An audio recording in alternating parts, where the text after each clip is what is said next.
ต้องขอกราบในเมตตาครูบาอาจารย์ท่านพระครูอภิวัฒนวิกรมที่ได้เมตตาเก่ากับผมเพื่อได้มีโอกาสมาใช้เวทีของครอบครัวขึ้นสีขาวตรงนี้ได้สื่อสารได้อุจาสนทนากับศรัทธาญาติโยมกับคารวะในเมตตาของครูบาอาจารย์ทุกรูปทุกองค์ที่เข้ามาติดตามรายการขอแสดงความเคารพขอแสดงความนับถือต่อครูบาอาจารย์ทุกรูปทุกองค์เน้อครับเก่ากับผมยังเป็นนวกะผู้บวชมาบ่เมินบ่นานแต่ว่าได้รับโอกาสก็พยายามศึกษาห้ำเฮียนเอาความรู้ใหม่ๆเอาความรู้เก่าๆมาปรับปรุงประยุกต์มาสนทนาอุจากับศรัทธาญาติโยมในพื้นที่ตรงนี้บ่ได้คิดว่าจะเป็นคนเก่งคนดีมาสั่งสอนไผให้ปฏิบัติตามแต่เอาน้ำธรรมคำสั่งสอนของพระพุทธเจ้าและครูบาอาจารย์ทั้งหลายนำมาสื่อสารนำมาอุจาเต้าติกำหูเต้าติพระญาปัญญาของเก่ากับผมของอาตมาภาพจะได้สื่อสารได้สิ่งใดหากว่าอุไปแล้วบ่ถูกอกบ่เปิงใจกับครูบาอาจารย์ขอกราบได้เมตตาอนุเคราะห์คืออภัยกับเก่ากับผมโดยจิมเด้อครับศรัทธาญาติโยมยินดีต้อนรับอีป่ออีแม่เท่าแก่ทั้งหลายติดตามรับฟังรายการอยู่ในขณะนี้อยู่ทุกที่ทุกแห่งของภาคเหนือของเฮาหลายจังหวัดภาคเหนือเนาะ7-8 จังหวัด28 สถานีครอบคลุมพื้นที่ไปหลายจังหวัดหลายพื้นที่หลายอำเภอไปถึงบนดอยบนเขาหอบห้วยหุบเขาลำเนาไพเล่าป่าห้างตรงห้างนาได้ยินกัน จากการที่มีสถานีวิทยุในเครือข่ายเป็นเศรษฐีใจบุญในทุนใจดีได้มอบเวลามาให้กับครูบาอาจารย์ได้จัดสรรได้แบ่งปันให้ครูบาอาจารย์ได้มาจัดรายการในพื้นที่ตรงนี้20 นาฬิกาถึง22 นาฬิกาสลับซับเปลี่ยนหมุนเวียนกันทุกวันอีป่ออีแม่เหมือนกับมีสิ่งใหม่ๆมาให้ศรัทธาญาติโยมได้ลิ้มลองได้ลดลิ้มชิมรสอยู่ทุกวัน เปลี่ยนกันกะเดียวกับตุลุงยองกะเดียวกับท่านอาจารย์พระครูอภิวัตรบางเรื่องก็จะเป็นท่านอาจารย์มหานพดลท่านพระครูศิริธรรมบัณฑิตท่านอาจารย์วรรณชัยพระครูกัลยาณประโมทหลายรูปหลายองค์เนาะที่ได้มีโอกาสในพื้นที่ตรงนี้อาตมาภาพเองก็เป็นอีกหนึ่งรูปหนึ่งองค์ที่มีพื้นที่มีโอกาสตรงนี้ก็ต้องขอบคุณโอกาสดีๆที่ครูบาอาจารย์ได้ยิบยื่นให้เจ้าของสถานีทุกสถานีที่เป็นคนใจดีใจงามแบ่งปันเวลามาให้กับครูบาอาจารย์เปิ้นได้มาจัดรายการตรงนี้บุญกุศลนักหนามหาศาลเน้อเจ้าของสถานีทั้งหลายท่านจะเป็นผู้ที่มีชื่อเสียงเกิดก้องเกรียงไกรอยู่ดีสบายมีพญาปัญญาสุขภาพพลานามัยสมบูรณ์แข็งแรงเกิดทุกภพทุกชาติเป็นผู้บริบูรณ์ไปโดยทรัพย์สิ่งสลิงขาดบริบูรณ์ไปโดยสติสัมปชัญญะเป็นผู้มีพญาปัญญาตลอดทุกภพทุกชาติเพราะการฮื้อธรรมเป็นทานการฮื้อวิทยาการความรู้เป็นทานถือว่าเป็นการฮื้อแสงสว่างแก่ปัญญาแก่ชัตตโลกทั้งหลายแก่คนทั้งหลายการฮื้อสิ่งนี้เป็นการฮื้ออันประเสริฐยิ่งกว่าการฮื้อเงินทองทรัพย์สินเงินคำโดยซ้ำไปเนาะก็อนุโมทนาบุญกับทุกสถานีกับผู้เกี่ยวข้องทุกสถานีเน้อครับเจริญปอนอยู่ดีมีสุขกันปีใหม่เนาะบาฮอดมาเติงหมู่เฮาเจ้าข้าทั้งหลายแล้วผ่านปีใหม่ผ่านสงกรานต์ผ่านวันพญาวันมาแล้วอีป่ออีแม่ทั้งหลายได้จุ่มเนื้อเย็นใจอยู่ดีมีสุขกันแล้วเนาะได้กระทำประเพณีอันดีงามติดปู่ย่าตายายเปิ่นสืบตอดกันมาจนมาถึงหมู่เฮาทั้งหลายบ่ได้ละเสียยังเหตุบ่ได้เหตุเลดเสียยังตันตีประเวณีรักษาขนบธรรมเนียมดีๆการลดน้ำดำหัวกาละวะดำหัวเอาไว้ทำให้ศรัทธาอีป่ออีแม่ได้อานิสงส์จากประเพณีปีใหม่ลูกหลานได้มาไหว้มาสามา เอาน้ำขมิ้นส้มปล่อยมากะละวะดำหัวตลอดถึงเอาผ้าผ่อนต่อนสบายเงินคำเงิมขาบาดใต้มามอบเพื่อเป็นบรรณาการเป็นการเคารพสักการะปูชาคุณของปิตามารดาปู่ย่าตายายลุงป้าน้าอาเนาะยินดีกับอีป่ออีแม่ทุกท่านทุกคนเนอะบางท่านบางคนอาจจะลูกหลานมาก็จะไปน้อยอกมองใจเขาก็ห่วงกายใยเฮาบางคนก็โอนมาตั้งธนาคารหรือว่าฝากมาจังใดก็แล้วแต่ได้ฮับแห้วกับปันป้อนฮือเขาเฮียเนาะวันหนึ่งเมื่อเขามีโอกาสเขาก็จะกลับมาเนาะศรัทธาญาติโยมเท่าแก่อีป่ออีแม่ตั้งหลายขอบคุณพี่น้องติดตามทาง Facebook ไลฟ์เนอช่องทางในการสื่อสารของเฮามีหลายทาง Facebook ไลฟ์ของอาตมาภาพมีแม่อุ้ยน้องแฮกเกอร์เข้ามาดูท่านอาจารย์พระมหาพานุวัฒน์เนาะก็ได้เมตตาเข้ามาชมตัวโยมแม่น้ำเงินราชบุรุษสุขสันต์วันเกิดเนอะอีแม่วันที่21ที่ผ่านมาเป็นวันเกิดของโยมแม่ปันปอนไปแล้วได้หันแล้วกันเนาะแม่นิตยาจินดาปลุกได้เข้ามาติดตามทาง Facebook ไลฟ์คุณตั้งตรงกาสิดิษคุณกาสิดิษตั้งตรงเนาะก็เข้ามาชมแม่อุไรกันกองกาบไวสาค่ะติดตามตลอดเนอะเจ้าก็ขอบคุณอีแม่เนอะ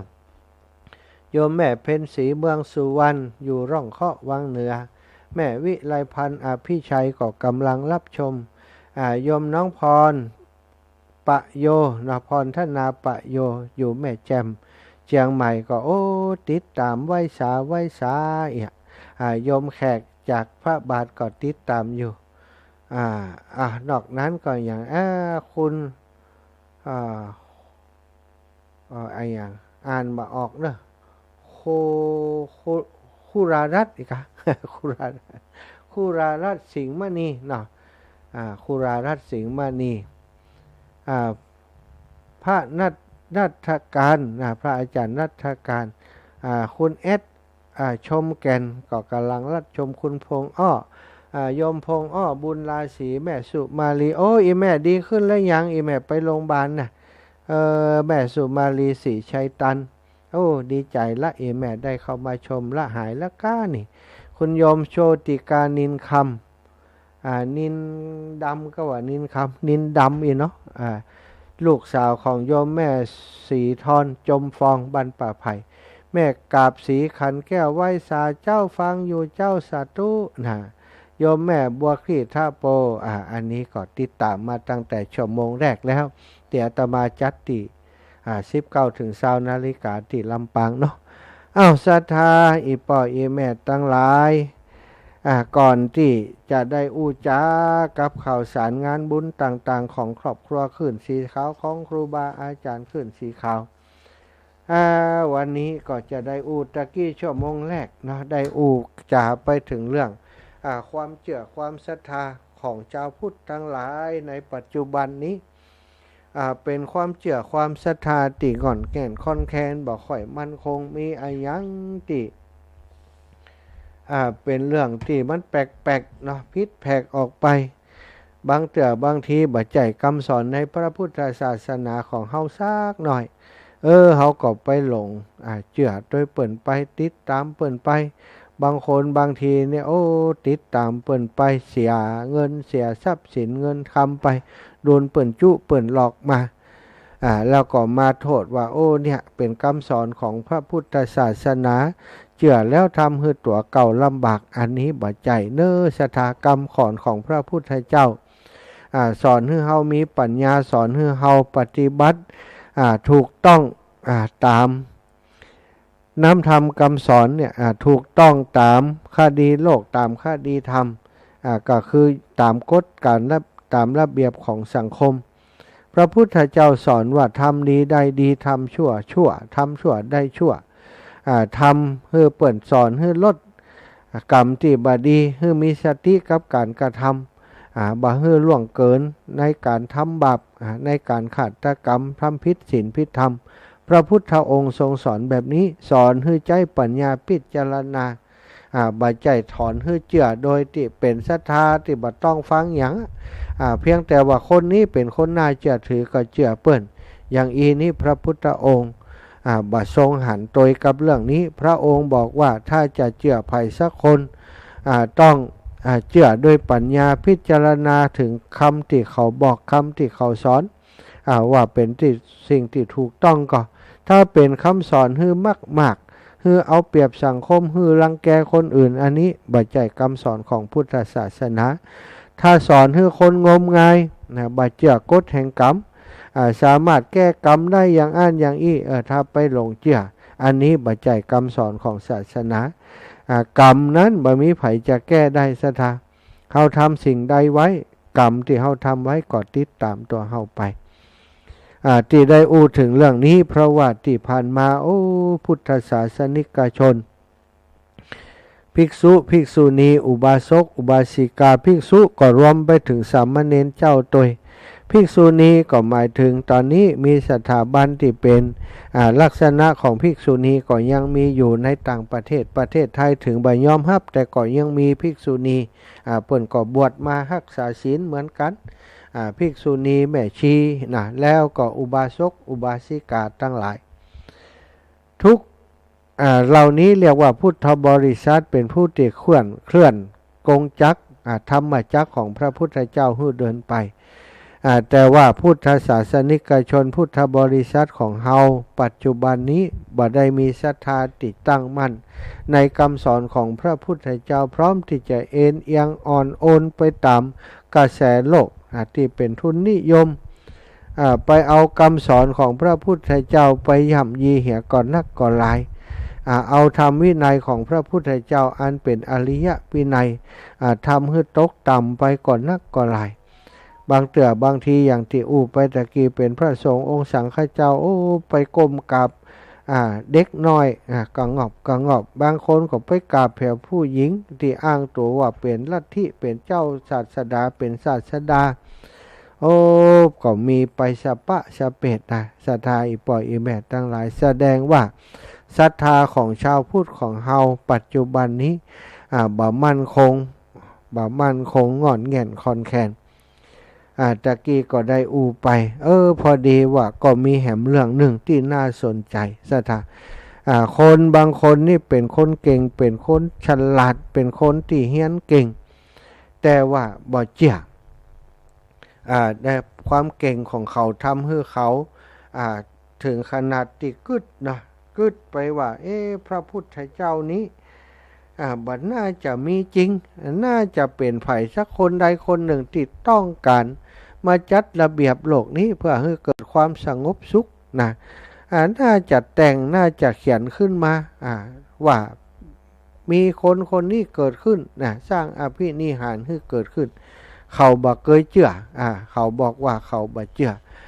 บุคคลท่านนั้นก็คือคุณหมอพจนีคุณหมอพจนีเปิ้นบ่เชื่อว่าพระพุทธเจ้ามีจริงแต่ศรัทธาญาติโยมในแล้วต่อมาวันหนึ่ง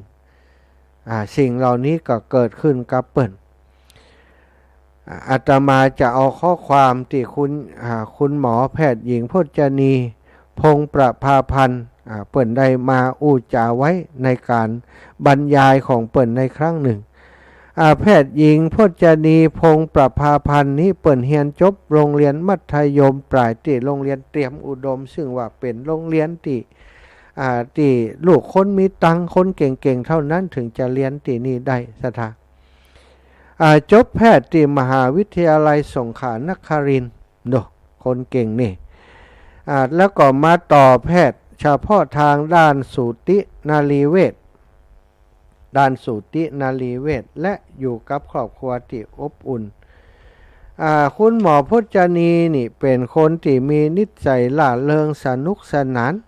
มีเพื่อนฝูงฮักชอบคุณหมอนี่มากมายคุณหมอได้เล่าให้ฟังว่าเมื่อก่อนเคยใช้ชีวิตที่ฟุ่มเฟือยอย่างใดซะทาหลายคนบอกเพิ่นใจสตังฟุ่มเฟือยอันนี้ใจชีวิตฟุ่มเฟือยมันเป็นอย่างใดอาจารย์เปิ้นบอกว่าเปิ้นนี่เที่ยวกลางคืนทุกวันอาศัยเข้าไปกินบรรยากาศ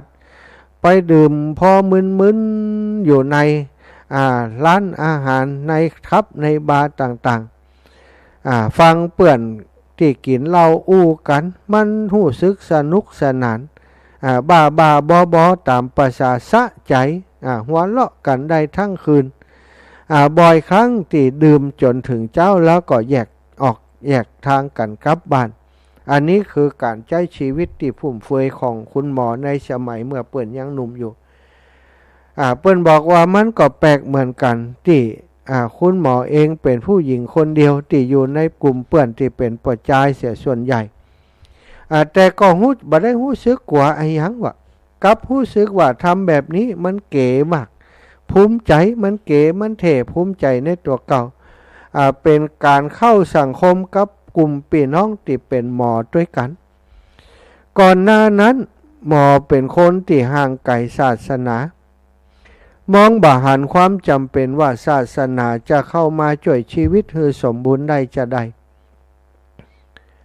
เพราะที่เฮาเป็นอยู่ทุกวันนี้ก็ดีอยู่แล้วทำบุญวันเกิดปีละครั้งตามประเพณี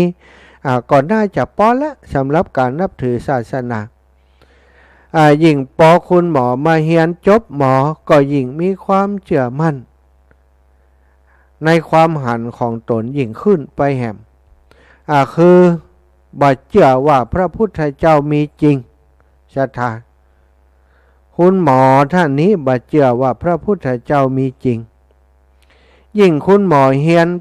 เรื่องสูตินรีแพทย์นะก็คือเรื่องของการเกิดการดูแลละออนในต้องหรือว่าละออนที่เกิดนั่นน่ะยิ่งไปเรียนเรื่องสูตินรีแล้วก็ยิ่งบ่เคยหันละออนที่คลอดออกมาแล้วเดินได้7-9เลยนะมันบ่น่าจะเป็นไปได้ที่ว่าพระพุทธเจ้าพอคลอดออกมาแล้วเดินได้7-9หมอบ่จ้ะว่าคุณหมอกึดอย่างอันแล้วก็ยังหนังอู้กับเปื่อนเลยว่าสมัยก่อนคงจะมีนักคิดที่เก่งๆที่เขาคิดจะจัดระเบียบทั้งสังคมให้ดีขึ้นจึงได้แต่งเรื่องของพระพุทธเจ้าขึ้นมาแล้วก็ใส่ปาฏิหาริย์เพื่อเพิ่มความศรัทธาไปเท่านั้นตอนนั้นคุณหมอก็คิดว่าอย่างที่พิสูจน์โดยวิทยาศาสตร์บ่ได้หรือจับต้องบ่ได้เขาก็บ่ควรจะเชื่ออันนี้คือความคิดของคุณหมอเปิ่นคิดว่าอย่างที่พิสูจน์โดยวิทยาศาสตร์บ่ได้จับต้องบ่ได้เขาบ่ควรจะเชื่ออันนี้เปิ่นคิดอย่างอันในที่สุดวันร้ายคืนร้ายก็มาถึงอย่างใดคือคุณหมอได้ล้มป่วยลงอย่างกระทันหันโดยโรคหมอนรองกระดูกแตกโดยบ่ทราบสาเหตุที่แท้จริงก็แปลกดีหมอนรองกระดูกแตกโดยบ่ทราบสาเหตุที่แท้จริงซึ่งเกิดความเจ็บปวดทรมานมากถึงขั้นเดินบ่ได้หมอต้องเข้ารับการผ่าตัดและนอนพักฟื้นอย่างยาวนานฉีดยาเข้าไปไขสันหลังเพื่อบรรเทาอาการปวดก็ยังบ่หายแม้แต่อาจารย์หมอที่ว่าเก่งๆที่เชี่ยวชาญมากๆทั่วทั้งโรงพยาบาลมาลุมวินิจฉัยดูอาการก็ยังบ่มีไผรักษาคุณหมอได้ได้รักษาทุกวิถีทางจนรู้สึกว่าท้อแท้ว่าอันสถาหมดหวังเหมือนหมดหวังทุกสิ่งทุกอย่างในชีวิตกินยาก็กินบ่ได้ทรมานอย่างที่บ่เคยเป็นมาก่อนน้ำหนักลดลงจาก47กิโลกรัมเหลืออยู่แค่42กิโลกรัมภายในเวลา 2-3 วันจนอาจารย์หมอมาอู้กับคุณหมอท่านนี้ว่าฮือทนอยู่อย่างอีไปสัก10 ปีเนอะว่าทนอีก10 ปีนะแล้วเฮาจะชินไปเองก็นึกว่าจะหาย ทนอยู่10 ปีแล้วจะชินไปเองว่าสถานึกว่าทน10 ปีแล้วจะโรคนี้จะหายบ่ใช่แล้วจะชินไปเองได้ยินประโยคนี้คุณหมอท่านนี้ก็ฮับบ่ได้เมื่อฮับบ่ได้เพิ่นก็เลยตั้งสติสถา หันมาตั้งสติใหม่มาคิดว่ามันเกิดอะไรอย่างขึ้นกับชีวิตนี่ที่มันเกิดขึ้นกับเฮานี่ผ่าตัดก็บ่หายฉีดยาเข้าช่องไขสันหลังน้ำไขสันหลังก็หัวกินยาก็แพ้มันเป็นอะไรอย่างอาจารย์หมอทุกคนและเปื่อนหมอด้วยกันก็มาช่วยดูแลรักษาอาการของคุณหมอท่านนี้ทั้งหมดแต่ก็ยังบ่หายตัวของหมอเองก็ยังว่านะเป็นหมอด้วยมันก็บ่ตรงไปตรงมาเสียเลยหมอเก่งๆก็น่าจะรักษาให้หายได้แต่ทำไมรักษาถึงบ่หายทำไมเรื่องแบบนี้ต้องมาเกิดกับเฮาตัวทำไมต้องเป็นเฮาตัวคุณหมอก่อนลำพึงลำพันกับตัวเก่าวิชาวิทยาศาสตร์เทคโนโลยีที่ว่าแน่ๆวิชาหมอที่เรียนมาเกือบ10 ปีบ่สามารถจะหาสาเหตุที่แท้จริงของการป่วยของเขาได้นำซ้ำยังถูกบอกได้แค่ว่าทนรอไป10 ปีแล้วจะชินไปเองซะท่ามันเป็นไอ้อย่างล้ำเหลือคุณหมอก็มาคิดว่ามันน่าจะมีไอ้อย่างที่เป็นเบื้องหน้าเบื้องหลังที่ยิ่งใหญ่กว่านี้ที่เฮาบ่ฮู้แล้วสิ่งนั้นมันคือไอ้อย่างกันแน่ความรู้สึกเชื่อมั่นในวิทยาศาสตร์ตอนนั้นได้ลดลงไปจากที่เคยคิดว่าไอ้อย่างที่พิสูจน์บ่ได้จับต้องบ่ได้บ่ควรจะเชื่อตอนนี้เริ่มจะบ่เชื่อวิทยาศาสตร์แล้วมีความมั่นใจในวิทยาศาสตร์ได้ลดลงเพราะสู้มาทุกอย่างโดยใช้เทคโนโลยีที่ทันสมัยทุกอย่างรักษามาหมดก็สู้กับโรคที่เป็นอยู่บ่ได้ยังเจ็บยังปวดทรมานอยู่ไปมาพอคุณหมอบอกว่าอดเอา10 ปีเดี๋ยวมันจะชินไปเองวะก็พอดีโชคดีที่ช่วงนั้นคุณน้าของคุณหมอที่นี้คนนี้แนะนำให้ได้ใจพุทธศาสนาเข้ามาช่วยก่อนในเมื่อได้ลองมาทุกอย่างแล้วทุกทางแล้วบ่มีผลก็ลองตั้งพุทธศาสนาแหมก็น่าจะมีอย่างเสียหายบ่หันจะมีลองทุกอย่างบ่ดีขึ้นก็เลยหันมาศึกษาธรรมะของพระพุทธเจ้าอย่างแท้จริงหัดนั่งทำสมาธิหัดทำใจให้สงบฟังธรรมทุกวันอ่านหนังสือฟังธรรมเข้าไปดูในช่องทาง YouTube พ่องไอยังพ่องรู้สึกว่าปลอดโปร่งโล่งสบายเบากายเบาใจขึ้นปล่อยวางได้นักขึ้นรู้สึกเริ่มเข้าใจเบื้องหน้าเบื้องหลังของชีวิตมากขึ้นจนทำให้รู้ว่าเบื้องหลังของการป่วยของเฮามันคือวิบากกรรมที่เฮาเคยทำไว้ในอดีตชาตินั่นเองเริ่มเชื่อเรื่องของกรรมแล้วใช่ไหมก่อนหน้านั้นมีแต่คนบอกว่าคนเฮาเกิดมาเพื่อใจกรรมมาชดใช้วิบากกรรมที่เคยทำฟังแล้วก็รู้สึกว่ามันบัดน่าจะเกิดมาเลยนะเหมือนเกิดมาเพื่อจะโดนลงโทษก็รู้สึกห่อเหี่ยวคิดว่าเฮาจะบ่สามารถมีโอกาสหรือหาหนทางแก้ไขได้เลยก็ว่าได้แต่พอมาศึกษาคำสอนของพระพุทธเจ้าที่พระองค์ทรงเน้นย้ำว่าเฮาเกิดมาเพื่อทำนิพพานให้แจ้งความสงบเย็นให้แจ้งพอหู้เป้าหมายอย่างนี้ก็รู้สึกชุ่มใจเกิดมาเหมือนมีชีวิตมีโอกาสที่จะแก้ไขและปรับปรุงในสิ่งที่เฮายังบกพร่องได้มีคำถามในใจว่าการหู้เพียงว่ามันคือวิบากกรรมมันจะช่วยให้อะไรอย่างดีขึ้นได้บ้างหากยังบ่ฮู้ถึงวิธีการแก้ไขโดยคำถามนี้ทำให้หมอประทับใจในคำสอนของพระพุทธเจ้าเพิ่มมากขึ้น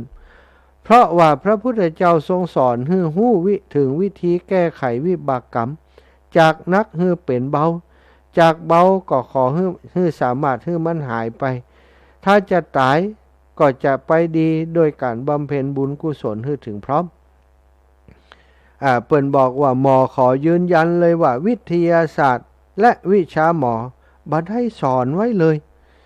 ซึ่งหมอได้พิสูจน์จุดนี้อย่างเด็ดชัดโดยตัวเองแล้วทั้งนี้เพราะอาการของหมอหมดหนทางที่จะเยียวยาแล้ว กินยาก่อนแล้วก็ยังบ่ได้ผลเพราะแพ้ยาหมอเพิ่นเลยหันมารักษาโดยการศึกษาและปฏิบัติธรรมทำบุญทำทานรักษาศีลทำสมาธิที่อธิษฐานจิตในที่สุดเปิ้นก็พบว่าอาการของเปิ้นนั้นดีขึ้นตามลำดับอย่างรวดเร็วในที่สุดสามารถทำงานได้ตามปกติเป็นหมอได้ดังเดิมศรัทธาญาติโยมเชื่อวิทยาศาสตร์อย่างที่สุดเชื่อว่าการแพทย์เจริญที่สุดบ่เชื่อคำสอนของพระพุทธเจ้าแต่สุดท้ายวิทยาศาสตร์การแพทย์บ่ตอบโจทย์หันมาศึกษาธรรมหันมาปฏิบัติธรรมรักษาศีลให้ทานปรากฏว่าโรคหายศรัทธาดีขึ้นสามารถปฏิบัติหน้าที่เป็นคุณหมอได้ดังเดิมแตะกอนหมอบ่เคยคิดเลยว่าพุทธศาสนาจะเป็นศาสตร์ที่ยิ่งใหญ่และมหัศจรรย์ถึงขนาดนี้คิดแต่ว่าเป็นสิ่งเหลือเชื่องมงายแต่พอมาศึกษาปฏิบัติแล้วก็พบว่าวิทยาศาสตร์เป็นศาสตร์ที่ยังล้าหลังพุทธศาสตร์อยู่มากมายอย่างเปิ้นเป็นหมอเรียนหมอวิชาแพทย์ก็อธิบายได้แค่การเกิดของคนจนถึงตายแต่ก่อนที่จะเกิดและหลังจากความตายเป็นจะได้นั้นวิทยาศาสตร์ตอบมาได้ศรัทธาการเจ็บป่วยเช่นโรคมะเร็งโรคความดันเบาหวานหัวใจสารพัดโรคทางการแพทย์เองก็บ่สามารถบอกได้อย่างแน่ชัดบอกได้แต่สมมุติฐานและพยาธิสภาพรวมๆว่ามาจากสาเหตุอันนั้นอันนี้นี่หาสาเหตุที่แท้จริงบ่ได้แต่คุณหมอได้มาศึกษาพุทธศาสนามายังใจใคร่ครวญด้วยสมาธิในเรื่องกฎของกรรมก็สามารถตอบโจทย์ได้หมดถึงสาเหตุและต้นต่อของโลกว่าที่เป็นโลกนี้เพราะกรรมอายังจากไหนและต้องแก้ไขจะใดซึ่งตัวคุณหมอเองก็อัศจรรย์ใจมาก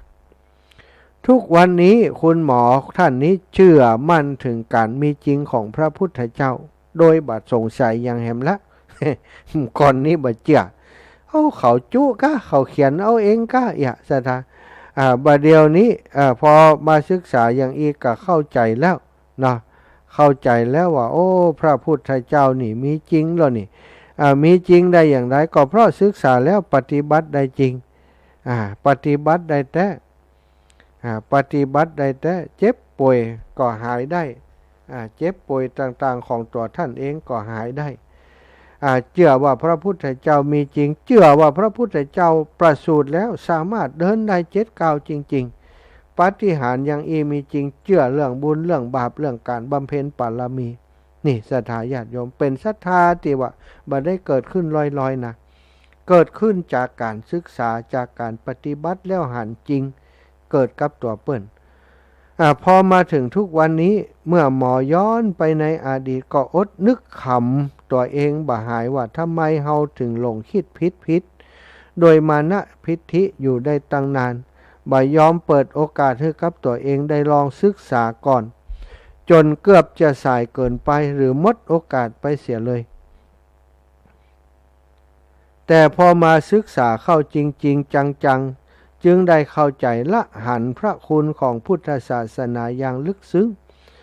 จนต่อให้วิชาทั้งโลกที่ว่าเจ๋งๆนั้นแม้จะบ่ฮู้ก็ยังบ่เป็นหยังแต่หากมาเรียนพุทธศาสนาแล้วก็จะบ่สามารถถ้าบ่ได้เรียนพุทธศาสนาแล้วบ่สามารถจะเอาต่อรอดอย่างปลอดภัยในวัฏสงสารได้เลยพุทธศาสนานั้นจะสอนให้เฮาฮู้จักเลือกและเลี่ยงได้สอนให้เฮาฮู้ว่าตอนที่เฮายังมีชีวิตอยู่นั้นเฮาควรดำเนินชีวิตจะใดจึงจะมีชีวิตที่ดีและมีคุณค่าตลอดจนถึงวิธีการที่จะกำจัดกิเลสอาสวะให้หมดสิ้นไปได้อย่างใดการที่จะบ่เกิดขึ้นอีกนั้นก็ต้องทำอย่างใดซึ่งสิ่งนี้เฮาสามารถเรียนรู้จากการศึกษาปฏิบัติธรรมในพุทธศาสนาได้ มื่อเฮาได้ศึกษาไปปฏิบัติไปเฮาก็จะเข้าใจชีวิตและโลกเพิ่มมากขึ้นแล้วจะมีชีวิตที่ดีขึ้นอย่างหันความแตกต่างได้ชัดอย่างติดตัวคุณหมอเองได้ประสบมาศรัทธาญาติโยมสังคมทุกวันนี้คุณหมอเปิ้นให้ข้อสังเกตว่าเด็กที่มาฝากท้องกับคุณหมอจำนวนของเด็กวัยรุ่นอายุ16-17แม้แต่ต่ำกว่านั้นมีมากขึ้นที่กำลังเป็นวัยเรียนได้เพิ่มสูงขึ้น กว่าแต่ก่อนเป็นจำนวนมากบางคนขอให้หมอทำแท้งให้ซึ่งคุณหมอก็ให้ความรู้เข้าไปว่ามันเป็นบาปนะลูกมันจะกลับมาเป็นเวรเป็นกรรมกับตัวเองต่อไปโดยปัญหาเด็กและเยาวชนเพิ่มมากขึ้นเพราะสื่อทุกอย่างเป็นสื่อของกระแสกามบริโภคนิยมพ่อแม่เลี้ยงดูลูกๆด้วยเงินด้วยสื่อปล่อยให้ลูกติดทีวีติดโทรศัพท์ติดเกมติดอะไรอย่างต่างๆซึมซับพฤติกรรมอะไรอย่างต่างๆโดยได้รับอิทธิพลจากสังคมบริโภคที่มีการโฆษณาจนเจือตั้งทีวีก็มีละครลักไข่กันเป็นส่วนมากสถานละอ่อนมันหันมันก็เหมือนกับไปยั่วยุไปกระตุ้นกิเลสตัณหากามราคะเขามีนักขึ้นเอาตัวอย่างจากดาราอย่างต่างๆมาซึ่งบางทีก็เป็นตัวอย่างที่บดีเนี่ยคบหากันสุดท้ายมีน้องมาในวัยที่บ่เหมาะสมหมอว่าได้หันสิ่งเหล่านี้นักขึ้นคนบางคนก็พอห้อมทำก็ไปทำแท้งที่อื่นอย่างเงี้ยสถานก็เป็นเวรเป็นกรรมที่ผูกพันเป็นวิบากต่อไปสังคมที่ยังขาดความรู้ทางพุทธศาสตร์จะแก้ปัญหาให้เกิดสันติสุขบ่ได้เลยแผนพัฒนาประเทศชาติควรต้องคำนึงถึงเรื่องของพุทธศาสนาหรือว่าการใช้ชีวิตอย่างมีความสุขในสังคมให้มากขึ้นคุณหมอเปิ่นคิดว่าแม้ว่าเฮาจะมีความรู้สูงฉลาดก็อย่าฉลาดอย่างงมงายนี่สถานมีความรู้สูงมีความฉลาดแต่อย่าฉลาดอย่างงมงายอย่างที่คุณหมอเปิ่นเคยเป็นมาก่อนคือบ่เปิดโอกาสให้ตัวเองได้ศึกษาก่อนแถมยังปิดกั้นสิ่งที่ดีนั้นไว้อันนั้นอาจจะทำให้เฮาบ่ได้รับประโยชน์จากสิ่งที่ดีที่สุดไปตลอดชีวิตบางคนนี่ไปหันอย่างต่างๆที่เป็นเปลือกเป็นกะพีของศาสนาก็ไปตีรวมเอาว่าศาสนาพูดเนี่ยสอนเรื่องงมงายอย่างอันอย่างอีกความจริงนี่ศาสนาพูดเป็นศาสนาของปัญญาศาสนาของคนมีปัญญาศาสนาที่จะดับทุกข์ได้สถานเป็นศาสนาแห่งความจริงบ่ได้สอนให้เชื่ออย่างงมงายสอนให้เชื่ออย่างมีปัญญาพระพุทธเจ้าทรงสอนแบบนั้นจริงๆคนเฮาอาจจะผิดพลาดในชีวิตคิดผิดโดยความยึดมั่นในความรู้และความพร้อมของตัวเองได้ก็จริงแต่สิ่งที่เฮาบ่ควรผิดพลาดเลยสำหรับชีวิตนี้ก็คือการปิดกั้นตัวเองจากสิ่งที่ยังบ่ได้ลองศึกษาแล้วก็ด่วนสรุปด้วยตัวเองแทนการลงมือพิสูจน์ด้วยตัวเองแทนที่จะลงมือพิสูจน์ด้วยตัวเองการเปิดโอกาสให้ตัวเฮาได้ศึกษาธรรมะเป็นการเปิดโอกาสให้เฮาได้ศึกษาวิชาที่สำคัญและจำเป็นที่สุดในชีวิตที่บ่ใช่เพียงตั้งเลือกแต่เป็นสิ่งที่ต้องฮู้ถ้าบ่ฮู้ก็เสียชาติที่ได้เกิดมาเป็นเจ้าเป็นมนุษย์และพบพระพุทธศาสนามีสิ่งที่มีค่าที่สุดแต่ว่าบ่ได้เอามาใช้ดีว่าคุณหมอท่านนี้จากคนที่มีความคิดเห็นสุดตรงว่าพระพุทธเจ้าบ่เชื่อศาสนาบ่เชื่อคำสอนของพระพุทธเจ้าบ่เชื่อว่าพระพุทธเจ้ามีจริงเรื่องนี้อาตมาก็เคยมีในความคิดนะศรัทธาญาติโยมบักก่อนคิดว่าบ่มีก้าพระพุทธเจ้าเปิ้นเล่าบ่ได้ก้าน่ะคิดว่าพระพุทธเจ้านี่เป็นนิยายด้วยซ้ำไปแต่พอมาได้ศึกษาห้ำเฮียนบาลีได้ฟังได้ศึกษาเล่าเรียนพระไตรปิฎกก็ ธรรมะต่างๆจากครูบาอาจารย์จากพระไตรปิฎกจากครูบาอาจารย์ที่เปิ่นสอนต่างๆก็เลยได้เข้าใจแล้วก็มีความศรัทธาต่อพระพุทธเจ้าเป็นอย่างยิ่งศรัทธาถึงได้มาบวชในพุทธศาสนาแล้วพยายามทำหน้าที่เผยแผ่อยู่ตรงนี้เนาะศรัทธาอีปออีแม่เป็นสารธรรมที่นำมาฝากนำมาแบ่งปันในชั่วโมงแรกชั่วโมงต้นนี้เนาะตอนนี้ก็จะปันเวลาให้สัก7-8 นาทีเนาะก่อนที่จะถึง3 ทุ่มคือศรัทธาได้โทรเข้ามาพอถึง3 ทุ่มก็จะพักแห่สัก5 นาทีแล้วก็พบกันต่อไปในชั่วโมงหลังชั่วโมงแรกภายพร้อมสะดวกโทรมาได้เลยเนอะ080 88 44 173 080 88 44 173ยินดีต้อนรับทุกท่านเข้าสู่การสนทนาอุจาแลกเปลี่ยนกันได้ณบัดนี้พี่น้องต่างเมืองฝางฟังกันอยู่ก่อบ้านเสาหินแม่จงดีเชื่อกันทาแจงหัวลินแม่จันสีสุขาต้นซ่านแม่บัวพัดกุลันเนาะตั้งแม่แจมตั้งไผ่เยาตั้งเจียงไฮ้ตั้งเมืองแป่เมืองน่านตั้งหลับปูนมาแล้วสายแรกเลยจะเป็นสายแรกสิกัมเหรอสาธุเอาได้เลยเจ้าละเจ้าเจ้าแม่เจ้าทักจินดีเจ้าวันอย่างมีอย่างมาปั่นก็จ้าวันนี้นะวันนั้นไปเมืองลีเจ้าอาจารย์นพรนับไปนอกปิกเปิดทุ่มม่วนล่ะมีข้าวจ้อยม่วนเหรออาจารย์จะไปยามเจ้าให้มันพ้นซอห้ามปีใหม่ม่วนงานนี่แล้วคนเข้าไปเอางั้นแต่ทองก็อาจารย์นพรก็สัก2 เพลงแล้วไอ้นี่ได้รักแท้อย่างแค่ใครก็อันเนี่ยสลิกาพื้นที่นี่ก็มาเลยมันกันนะอ้อนได้เหรอมันนะปีใหม่เจ้านะเจ้าพรปีใหม่เนาะเป็นไทยนะเจ้าเนี่ยไทยไปเรื่องบอกคือเจ้าสักการะเป็นวิถีส่งปีเก่าเพื่อเราเอาสิ่งที่ดีในปีใหม่เมื่อปีเก่าทะยานพ้นผ่านไปซึ่งความดีนำปีใหม่สดใสมาหลายอย่างที่ไม่ดีในปีเก่าความสุขเศร้าความเสียใจที่ไร้ค่าจงดับหายลงรับดับอยากกลับมาทุกเวลาจงรื่นรมสุขสมใจช่วยสร้างสรรค์น้ำใจให้แนบมิตรใช้ความคิดใช้ปัญญาวันเช้าใหม่ให้ความดีมีค่าให้น้ำใจให้เมตตาที่ตึงตราแทนราคาของขวัญวันปีใหม่ขอมนุษย์มีธรรมะนำชีวิตมีความคิดสร้างสรรค์เหมือนวันก่อนรักษาศีลมีเมตตาเป็นอาภรณ์เป็นสังวรรู้ยับยั้งระวังใจขออำนาจพระไตรลักษณ์ที่ทัดผลบันดาลโดนให้โชคดีวันปีใหม่ประสบสุขสมหวังดั่งพรใจแม่มอบให้ด้วยมาจีปีใหม่เจ้าสาธุบุญรักษาเจ้ากำลังสาเจ้ากำลังสาธุเจ้าเจริญพรแม่น้อมสุภาวงศ์เจ้าสาธุเจ้าแม่ได้ยินไม่ใส่ทองม่วนแต่คำกลเพื่อนแต่เปิ่นเก่งสอหามาตลอดชัดเจนดีเด้อเจ้าโยมแม่สบายดีเนาะเจ้าสบายดีอยู่ดีมีสุขกันเด้อสบายดีมันหอมเหมือนกัน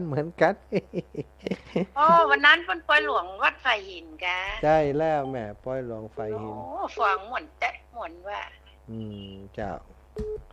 สาธุขอบคุณแม่เด้อเจ้าโยมแม่น้อมสุภาวงศ์เจริญปอนแม่แสงล่าเกิดกุลบ้านวังเจริญเจ้าไว้สาเจ้าอันนี้ปีใหม่สวัสดีปีใหม่เด้อสวัสดีสงกรานต์เจ้าสวัสดีสงกรานต์ปนไปแล้วเดี๋ยวสวัสดีเข้าว่าสาสวัสดีออกว่าสา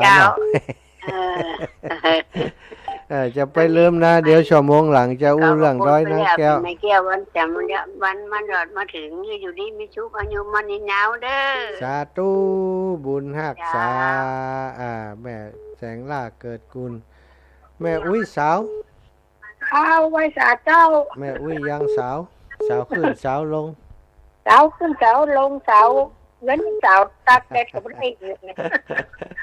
โอ้อยู่แดดอยู่ในห้องในนอนที่ไหนก็เจ้าอีแม่เกินเนาะนะข้าวปองเนื้อเจ้าสาธุนะแม่นะเจ้าวันนี้ปีใหม่คุณมีสุขนะเอาบุญรักษาเช่นเดียวกันเอาเจริญปอนแม่ศรีกุลจันทุระกลับไหว้สาท่านพระมหาเจ้าโอ้ได้ยินเสียงและเย็นใจแล้วกระบัดตันตะกี้กระทบกระบัดตันหมดเวลาเห็นแล้วหมดเวลาเห็นแล้วแห่เอาตั้งแห่เนาะเอาต้องแห่สารกุ๊บอยู่ก็เดียว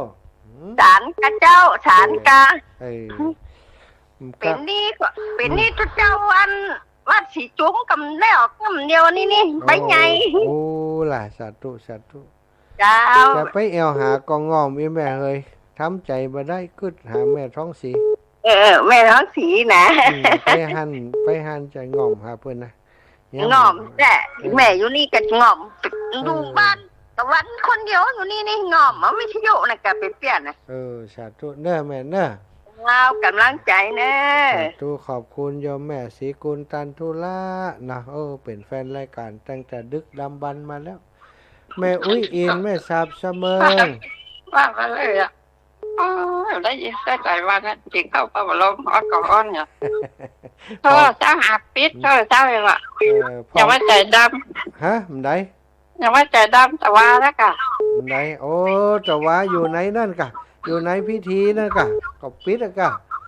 แล้วใช่กะปิดแล้วยังถามว่าจะทำไม่ว่าจะถามว่าเจนน้อยแล้วกะเขาเอาไส้มันออกแล้วจะตีก่อน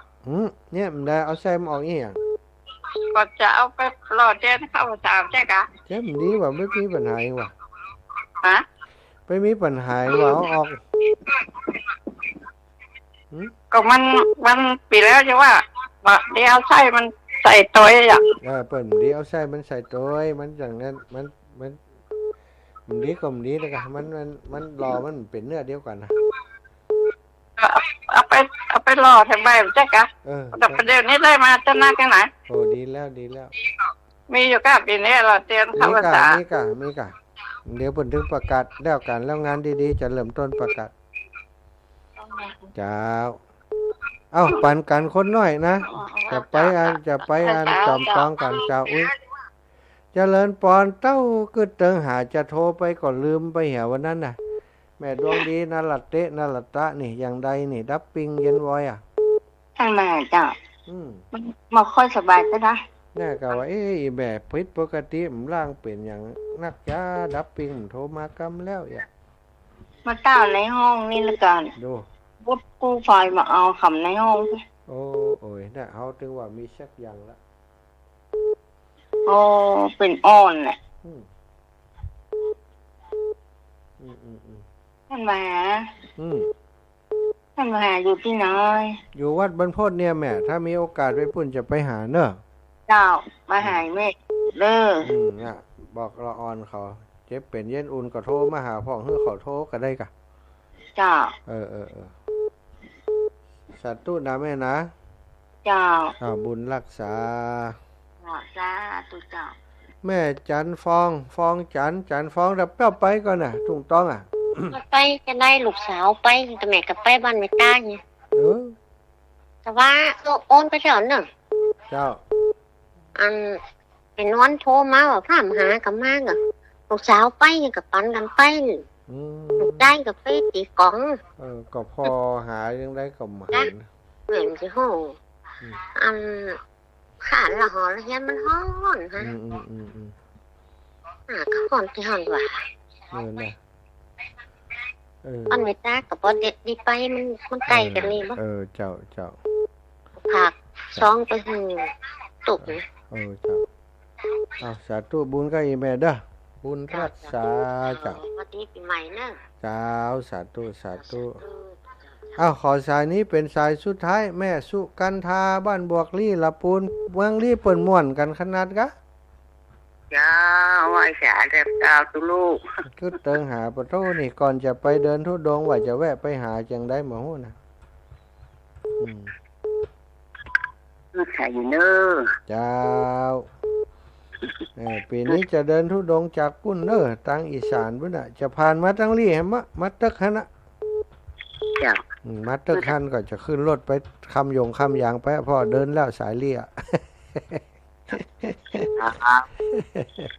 จะตู้บุญรักษาอีแม่จ้าได้โทรหาง่ายนะจ๊ะได้กัน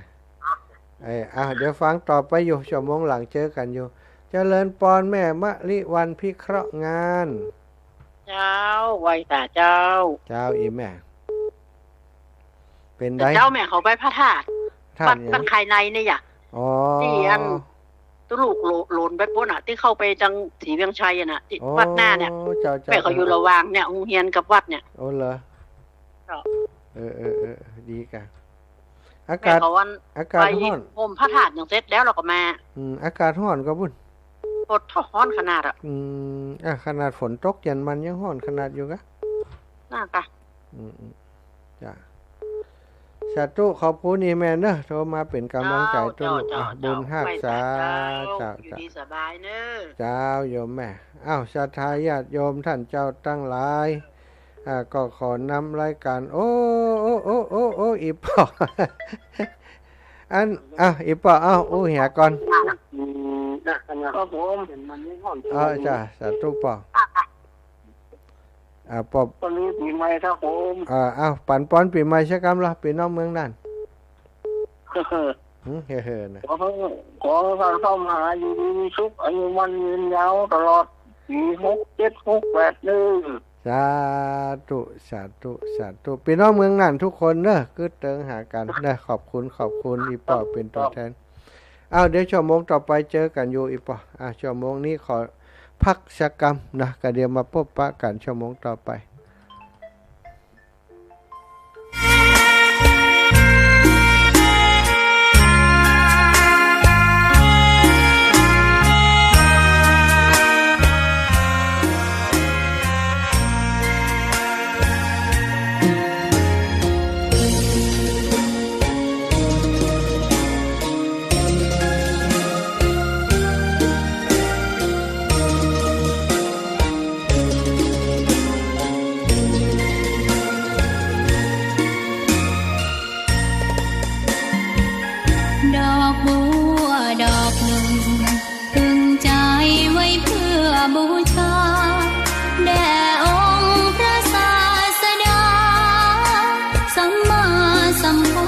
เจ้า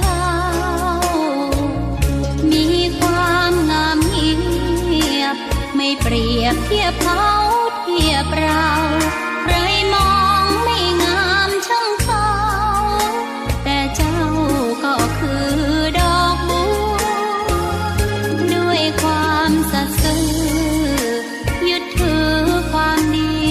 เป็นหลักใครรักไม่รักก็ไม่จมปลักมองมัวเมื่อโผล่พ้นน้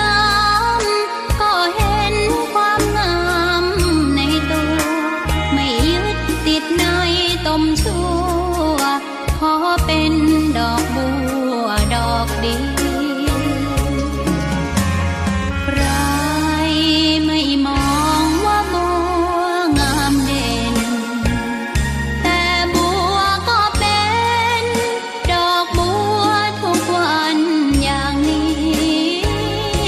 ไม่อยากเด่นดัง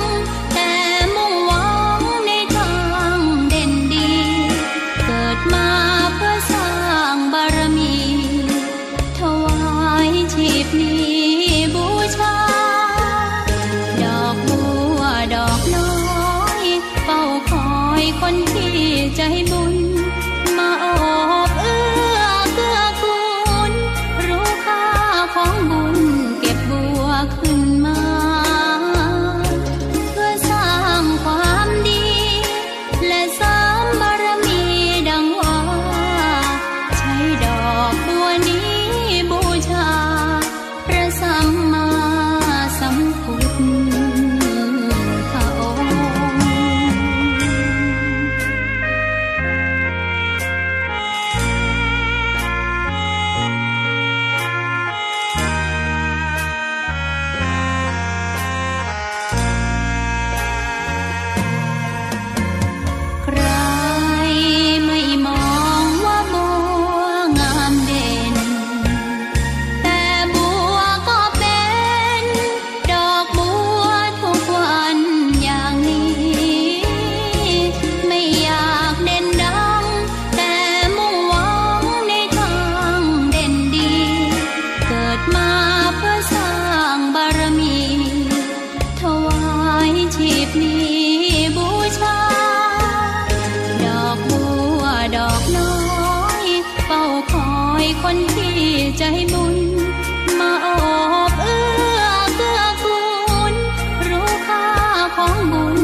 พุ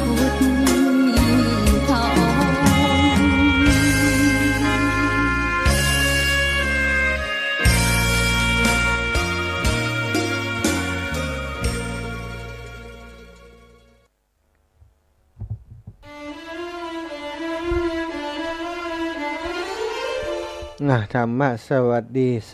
ดีกันในช่วงที่สองของรายการสารธรรมยามค่ำทางสถานีวิทยุเพื่อ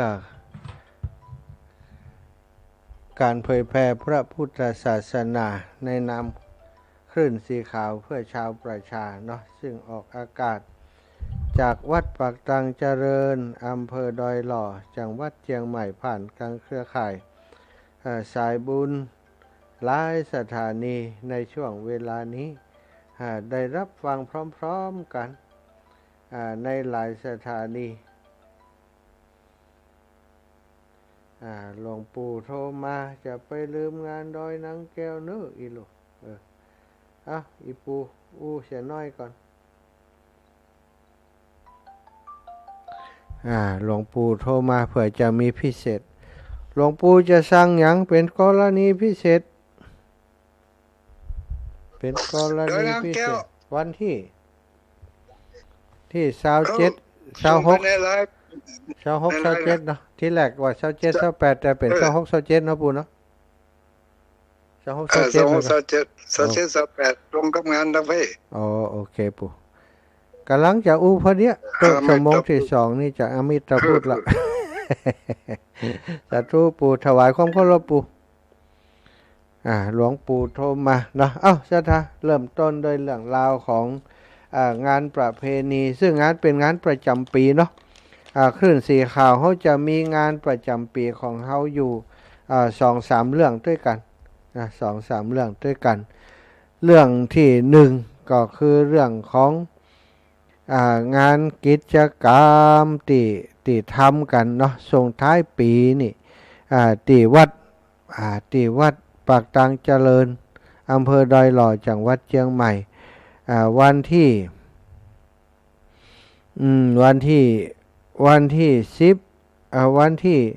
เป็นงานประเพณีเนาะวันที่10-11เนี่ยนะแล้วก็จากนั้นก็จะเป็นงานเข้าวันที่12ถึง22จะเป็นเข้าปริวาสที่วัดม่อนฤาษีสวดอิติปิโสนี่ก็ถือว่าประเดี๋ยวนี้เป็นงานประจำปีของคลื่นสีขาวของเฮาทำที่วัดปากตังเจริญเพราะได้ทำเป็นประเพณีกันมาแล้วทุกปีที่ผ่านมาก็ทำเนาะปีนี้ปีนี้ก็จะทำต่อไปถ้าบ่มีเหตุการณ์ที่สำคัญอย่างมาเกิดขึ้นขัดขวางนะก็จะเป็นประเพณีที่จะทำกันเป็นของครอบครัวคลื่นสีขาวที่เฮาได้นัดหมายกันทุกปีแล้วก็อีกงานหนึ่งนะก็งานกะละวะดำหัวคลื่นสีขาวคลื่นสีขาวครูบาอาจารย์ที่จัดรายการคลื่นสีขาวอย่างที่ผ่านมาจัดที่วัดบรรพตสถิตผ่านไปเรียบร้อยเมื่อวันที่8ที่ผ่านมาแต่ปีต่อไปปี2568ถ้าเฮายังอยู่ด้วยกันอย่างอี ก็จะจัดที่วัดพระธาตุจอมพอที่หลวงปู่พระครูปฏิภาณธรรมทินแล้วก็มีอีกงานหนึ่งถึงถือว่าเป็นงานประจำปีเป็นงานประเพณีที่การ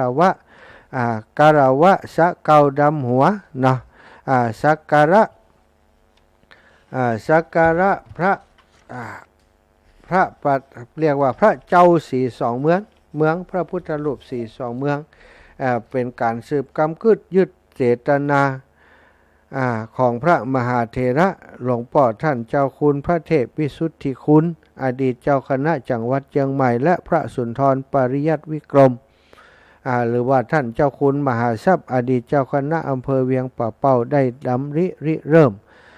สร้างพระเจ้าสีสองเมืองในเขตรอยต่ออำเภอเวียงป่าเป้ากับอำเภอดอยสะเก็ดจังหวัดเชียงใหม่และจังหวัดเชียงรายต่อคาบเกี่ยวกันซึ่งสถานที่แห่งนั้นแต่อดีตเดิมมานั้นเป็นการส่งเสริมให้พี่น้องประชาชนมีความเชื่อ เคารพนับถือเรื่องผีสางนางไม้ต่างๆได้ทำอย่างที่มันเหมือนกับบัจจัยชาวพุทธศรัทธาหลวงพ่อถึง2ท่านก็หันว่าโอ้ศาสนาของเฮาเป็นศาสนาแห่งปัญญาเจ้าพุทธของเฮาจะเนี่ยอย่างก็ควรจะมีปัญญากำกับแต่ว่าถ้าจะไปว่าโดยตรงนี้มันก็จะคัดใจคนทั้งหลายก็เลยใจกุศโลบายไปสร้างพระเจ้าพระประธานไว้ตีบ่อน42เมืองดอยนางแก้วนั้นติดกันหั่นถ้าคนจะไหว้ก็ขอให้ไหว้พระเจ้าบ่ใจไปไหว้อย่างที่มันบ่ใจบ่ใจพระเจ้าเพราะเฮานับถือพระพุทธเจ้าไหว้แต่สิ่งที่ไหว้แต่พระรัตนตรัยอันเป็นที่พึ่งที่ระลึกเท่านั้นอันนี้คือกำกึศของครูบาอาจารย์เจตนาดีที่ครูบาอาจารย์พระมหาเถระแต่ก่อนเก่าเปิ่นทำเอาไว้ซึ่งต่อมาครูบาอาจารย์ครอบครัวขึ้นสีขาวนำโดยท่านหลวงพ่อท่านพระครูนิวิตศิลสังวรเจ้าคณะอำเภอเวียงป่าเป้าคณะสงฆ์เวียงป่าเป้าและคณะสงฆ์2ฝ่ายตั้งดอยสะเก็ดหลวงพ่อเจ้าคณะอำเภอดอยสะเก็ดหลวงพ่อท่านพระครูชลทานพิทักษ์ตั้งฝ่ายดอยสะเก็ดร่วมมือประสานพลังร่วมไม้ร่วมมือกันไปบูรณะพระประธานหรือว่าพระเจ้า42เมืองไปย้ายเปิ่นออกจากศาลาหลังน้อยๆที่มันชำรุดพุทธโทรมหักปังไปแล้วก็ได้ก่อฐานเจดีย์ไว้แล้วก็บ่ได้สร้างกันต่อครูบาอาจารย์รุ่นหลังนี้ที่เคยร่วมงานกับหลวงพ่อเจ้าคุณถึง2รูป2องค์พระเทพวิสุทธิคุณและพระสุนทรปริยัติวิกรมก็หันว่าโอ้เฮาเป็นลูกเป็นหลานควรที่จะสืบสานปณิธานยึดสืบกำกึศยึดเจตนาที่ครูบาอาจารย์เปิ่นสร้างเปิ่นทำไว้เพื่อจะให้ศรัทธาญาติโยมที่ผ่านทางนี้ได้กราบได้ไหว้ได้สาพระเจ้า42เมืองอันเป็นสิ่งศักดิ์สิทธิ์แดนผีสางนางไม้ต่าง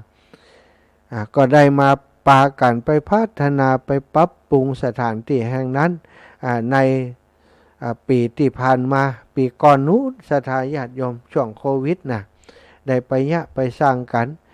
สร้างศาลาประดิษฐานพระเจ้า42เมืองย้ายเอาหลวงพ่อพระ42เมืองไปประดิษฐานบนศาลาได้ลงลักปิดทองอย่างสง่างามงดงามศรัทธาสร้างศาลาหลังเบลึกเบเลนใจกิจกรรมอย่างได้สบายก็ทำกิจกรรมกันที่หั่นหลายครั้งหลายคราวตอนที่สร้างพระธาตุ42เมืองตีม่อน42เมืองแห่งนั้นศรัทธาญาติโยมหลายท่านก็คงจะได้มีส่วนร่วมในงานประวัติศาสตร์ครั้งนั้นอาตมาภาพเองก็ได้มีโอกาสไปร่วมงานประวัติศาสตร์ในครั้งนั้นช่วยกันก่อร่างสร้างแปลงระดมทุนบอกบุญกับศรัทธาญาติโยมไปช่วยกันจนสำเร็จเสร็จสิ้นตึงศาลาตึงพระเจ้า42เมืองปิดทองใหม่แล้วก็ตึงพระธาตุ42เมืองซึ่งมี3องค์ด้วยกันองค์หนึ่งสร้างเหมือนกับพระธาตุดอยสุเทพอันเป็นตัวแทนของพระธาตุสังสิทธิ์ของตังเชียงใหม่อีก2องค์เป็นพระธาตุดอยตุงอันเป็นตัวแทนของจังหวัดเชียงรายเปิดมี2องค์พระธาตุดอยตุงก็มาสร้างที่หั่น2องค์กลายเป็นพระธาตุ3องค์เป็นพระเจดีย์42เมืองแต่เดิมก่อนนั้นมีแต่พระพุทธรูป42เมืองปัจจุบันนี้ก็มีพระธาตุ42เมืองเสริมเข้ามาแห่มศรัทธาอีปอยอีแม่ตั้งหลายครูบาอาจารย์เปิ่นยึดหีดเก่าห้อยเดิมที่เปิ่นทำการสืบมาที่ครูบาอาจารย์แต่ก่อน2อำเภอ2เขตพื้นที่จังหวัดเชียงใหม่และเชียงรายทำร่วมกันมาช่วงของปีใหม่สงกรานต์เปิ่นก็กระไปกะละวะดำหัวแบบนี้ศรัทธาญาติโยมแต่ว่ากำหนดวันเวลานี้บ่แน่นอนแล้วแต่ความสะดวกของคณะสงฆ์ถึง2ฝ่ายเปิ่นก็ยังปีนี้ที่แรกกำหนดวันที่27 28แต่ว่าตรงกับงานของตังเวียงป่าเป้าขยับเลื่อนขึ้นมาแห่มวันหนึ่งกลายเป็นวันที่26 27 2วันนี้26นี้ไปเตรียมงานไปไปเพี้ยวพัฒนาอย่างชำรุดทรุดโทรมกับซ่อมแซมแล้วไปกางโต๊ะกางต่างกางเต้นกางอย่างไว้รอต้อนรับครูบาอาจารย์และศรัทธาญาติโยมเตรียมสถานที่ว่าไปเนาะ แล้ววันที่27ก็เป็นงานวันพิธีสถานพิธีมีอะไรอย่างพ่องก็จะมีการเจริญพระพุทธมนต์สมโภชน้ำเขามินสมปล่อยแล้วก็สืบชะตาขุนน้ำแม่กวางและขุนน้ำแม่ลาวเสร็จพิธีมูนี้ก็จะถวายเพลศรัทธาญาติโยมกินข้าวกินปลาที่ห่อไปด้วยกันห่อไผ่ห่อมันไปกินด้วยกันปุ้นจากนั้นบ่ายโมงก็จะเป็นพิธีการกล่าวว่าสักการะบูชารดน้ำเปิดว่าส่งน้ำพระเจ้าสี่สองเมืองก่อนแล้วก็ส่งน้ำพระธาตุแล้วก็กล่าวว่าดำหัวครูบาอาจารย์ต่อนี้ก็คือพิธีการคร่าวๆที่จะบอกกับศรัทธาญาติโยมซึ่งในวันนั้นก็จะมีครูบาอาจารย์ที่จัดรายการอยู่ด้วยกันตลอดถึงผู้มีความเลื่อมใสครูบาอาจารย์ถึงสองฝั่งสองจังหวัดและจังหวัดต่างๆที่เลื่อมใสในปฏิปทาของพระมหาเถระแต่เดิมอ่อนมาแต่ก่อนมาคือพระเทพวิสุทธิคุณและหลวงพ่อท่านเจ้าคุณสุนทรปริยัติวิกรมได้นับถือครูบาอาจารย์เหล่านี้เป็นครูบาอาจารย์เป็นตนบุญที่เราควรจะเคารพนับถือเพราะมีความคิดที่ดีในเรื่องของการชักนำศรัทธาสาธุชนทั้งหลายได้มากล่าวว่าเราเคารพนับถืออย่างพระแก้วเจ้าสามประการแตนพูดผีปีศาจต่างๆศรัทธาอีป่ออีแม่ในเรื่องนี้เนาะเป็นกุศโลบายที่ดีซึ่งก็ทำให้ในสมัยก่อนเปิ่นบอกว่าถ้าเดินทางจากเชียงไฮ้ไปเชียงใหม่จากเชียงใหม่มาเชียงไฮ้ผ่านที่ดอยนางแก้วคนทั้งหลายก็จะบีบแต่แล้วก็ยกมือไหวไปทางแม่นางแก้วแล้วก็ที่แม่นางแก้วนั้นเปิ่นจะมีศิวลึงหรือว่าปลัดคิกเนี่ยสถานโตตึงอันใหญ่อันหน่อยเลี้ยงย้ายขลึบทึบถือหัวแดงปลึงอยู่หั่นนะเป็นองค์ข้าชาติของประจายอิตนะอู้กันตรงๆไปเลยอันใหญ่อันน้อยมีไปทั่วแต่ปัจจุบันนี้หลังจากที่เปิ่นมีพระเจ้าสี่สองเมืองอยู่หั่นสถานสิ่งเหล่านี้ก็หายไปกำหน่อยกำหน่อยจนปัจจุบันนี้บ่หันมีแห่มแล้วสิ่งเหล่านี้แต่ว่าศาลแม่นางแก้วก็ยังมีอยู่หั่นก็ถือว่าโอเคเพราะว่าแม่นางแก้วอย่างน้อยคนก็เคารพนับถือเปิ่นคนที่อยู่แถวนั้นเป็นลูกเป็นหลานของเปิ่นก็นับถือเปิ่นอยู่ก็ถือว่าเป็นสิ่งที่ถูกต้องอยู่เนาะเพราะเปิ่นก็มีคุณงามความดีอย่างอยู่ถึงได้มีคนกล่าวถึงมีคนนับถือแต่บัดใจว่าไปนับถือไปเก่งกว่าเปิ่นแล้วไปเคารพนับถือบัดใจอย่างที่คนสมัยก่อนที่เอานั้นเอานี้ไปตานว่าแม่นางแก้วชอบของอย่างอี้ว่ะมันเป็นความเชื่อที่มัน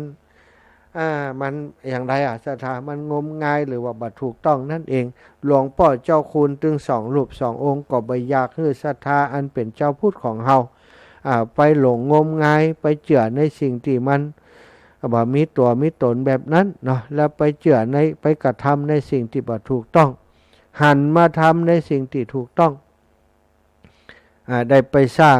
พระพุทธรูปเจ้าไว้ที่หั่นแล้วก็มีประเพณีในการไปสักการะบูชาทุกปีในช่วงของเดือนจีปีใหม่นี่ก็ไปแบบเนี้ยสถานแล้วก็เข้าพรรษาออกพรรษาก็ไปทำกันที่หั่นแหมเป็นการนัดพบปะของครูบาอาจารย์ถึง2 ฝั่งอำเภอ2 ฝั่งจังหวัดอำเภอดอยสะเก็ดกับอำเภอเวียงป่าเป้าสามัครสมานสามัคคีกัน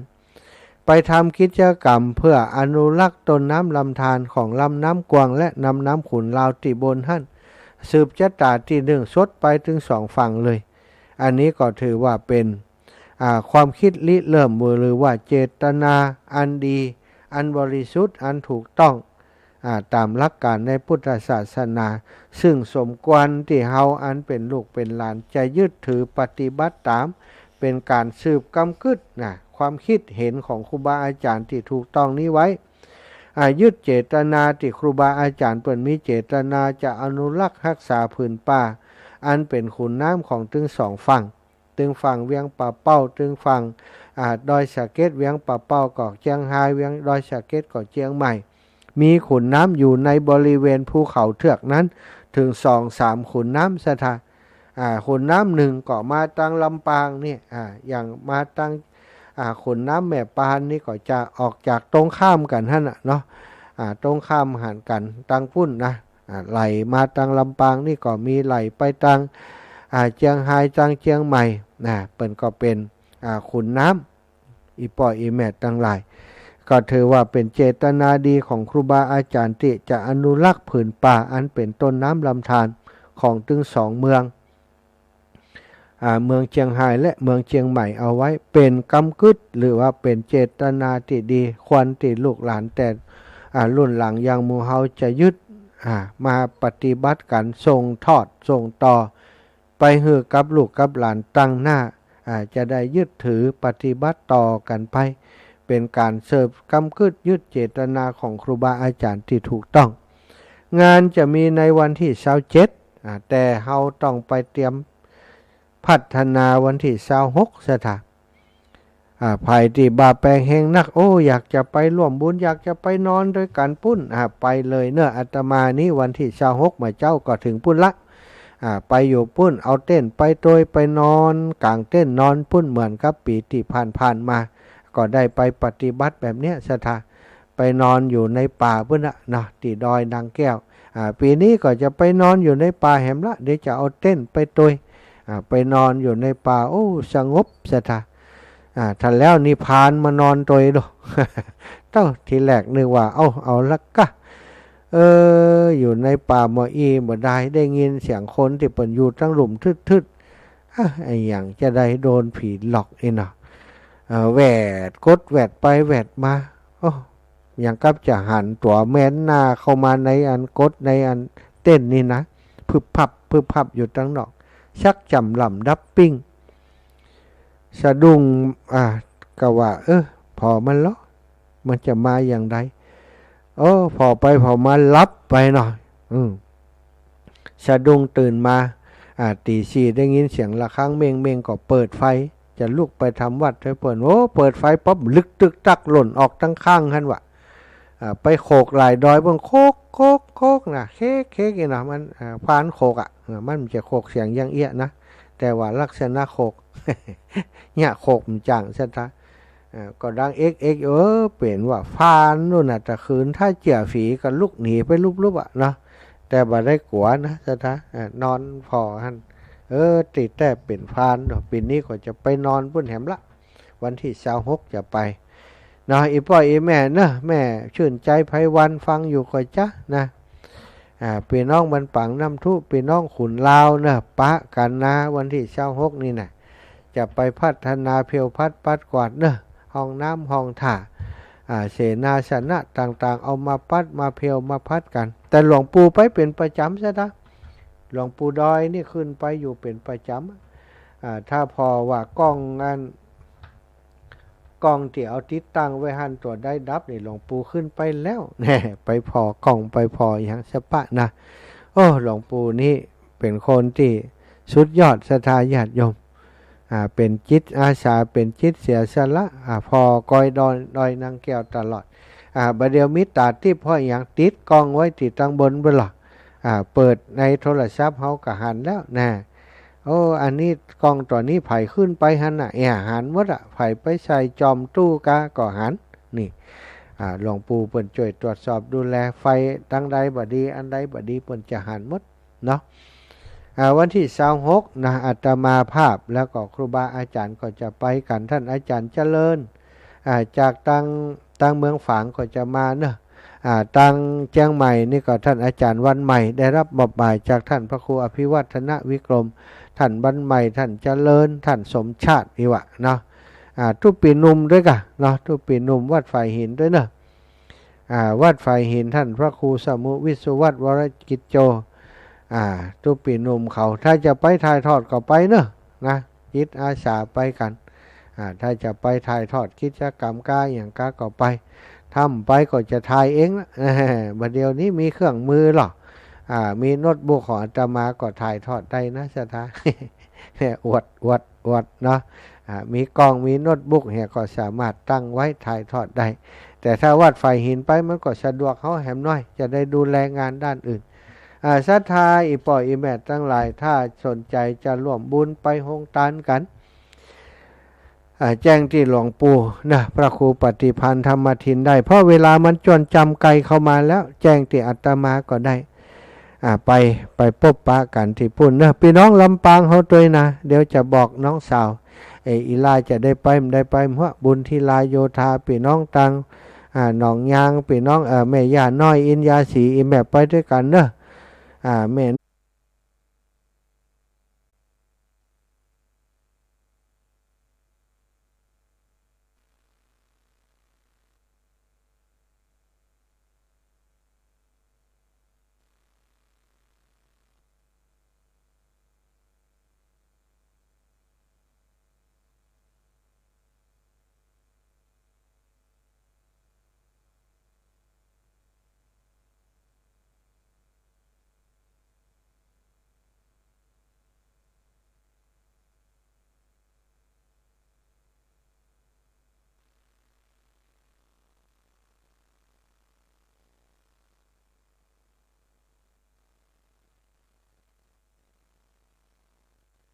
จิมก็ได้เนอะแจ้งมาที่อาตมาได้แต่ขออย่างเดียวเวลาโอนปัจจัยมานี่ส่งสลิปมาให้จิมอาตมาจะได้แนบให้ครูบาอาจารย์เปิ่นไปตัวแจ้งให้เปิ่นทราบว่าไผห้องหายห้อมมาบางเตือก็เขียนมา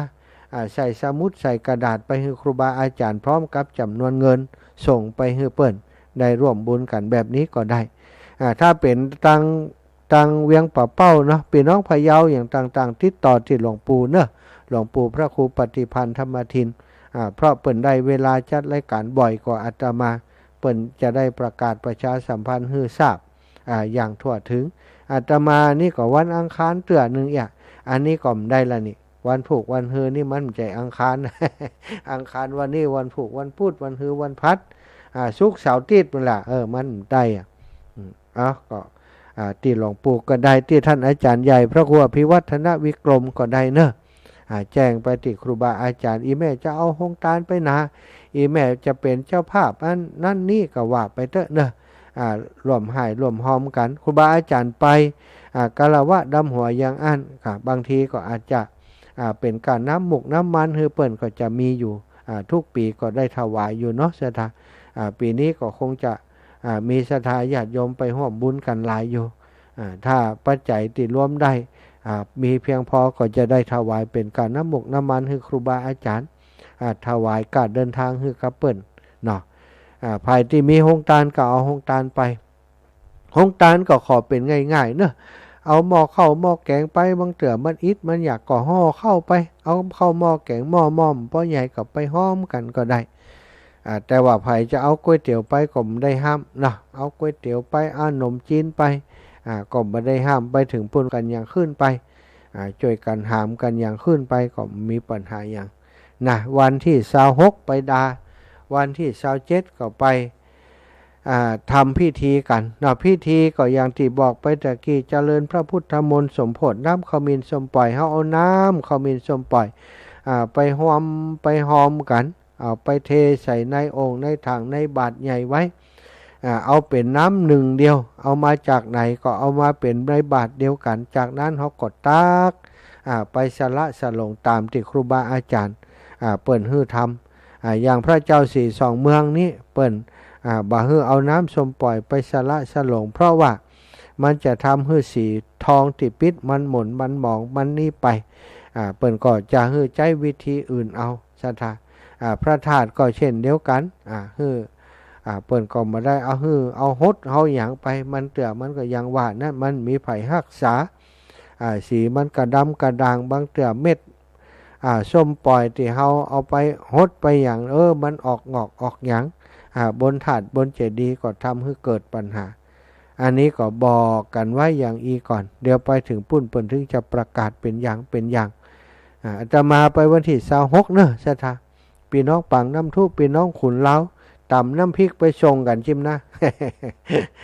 โยมแม่ชื่นใจไพวันถ้าบ่ได้ไปแล้วก้าเที่ยวนี้เพราะว่าเลี้ยงหลานน้อยเห็นละบัดเดียวเปิ่นได้หลานน้อยนะอีแม่ไปต้องดูแลหลานต้องเลี้ยงหลานอิดเนอะบัดเดียวนี้นะแต่ก็ มีงานที่ใกล้ๆหันมึงแต่เปิ่นก็ชั่วไปได้อยู่ก็แจ้งให้ได้รับทราบไว้เนอะศรัทธาญาติโยมวันที่26ไปดาววันที่27ไปทำกิจกรรมกัน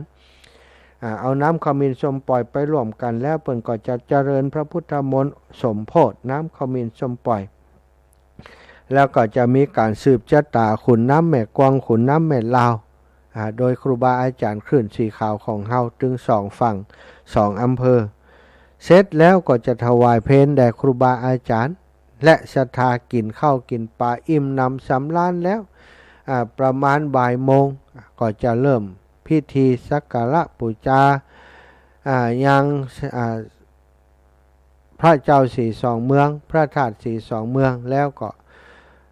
รูปเหมือนของพระเดชพระคุณท่านเจ้าคุณถึง2รูป2องค์พระเทพวิสุทธิคุณและพระปริยัติพระเทพพระสุนทรปริยัติวิกรมเนาะอดีตเจ้าคณะจังหวัดเชียงใหม่และอดีตเจ้าคณะอำเภอเวียงป่าเป้าศรัทธาอันนี้ก็ขอแจ้งให้กับศรัทธาญาติโยมทุกท่านทุกคนอันเป็นครอบครัวอันเป็นคลื่นสีขาวได้รับรู้รับทราบกิจการงานบุญของครูบาอาจารย์ที่จะเกิดขึ้นในคราวครั้งนี้เนาะได้เตรียมตัวแล้วก็มีโอกาสก็ไปร่วมกันเนาะเป็นงานบุญด่วนทันใจประกาศกันวัน2วันก็ทำกิจกรรมกันเลยหมู่เฮาก็อาศัยสื่อตรงเนี้ยเนาะสื่อสถานีวิทยุมีกิจกรรมมีงานกันเฮาก็บอกผ่านกันตรงนี้ไปศรัทธาญาติโยมก็จะไปคิดว่าโอ้บัดตานอีนะอันการทำกิจกรรมอย่างอีเนาะถึงประกาศมาก่อนเมื่อนานแล้วศรัทธาญาติโยมเอาว่างก็ถึงเมื่อจะได้ไปไผว่างก็ไปกันไผที่คิดว่าโอ้มันมีคุณค่ามีความสำคัญจิตได้ร่วมด้วยช่วยกันก็ไปกันเนาะยินดีต้อนรับไปร่วมบุญใหญ่ด้วยกันครั้งนี้นะโยมน้องพนิตาพรหมินทร์ก็ถ้าจะได้ไปจัดดอกจัดดวงไผจะมีดอกมีดวงไปจัดไผจะเป็นเจ้าภาพด้วยกันก็บอกมาเนอะและนี้อนุโมทนาบุญบอกบุญกับศรัทธาญาติโยมเนาะ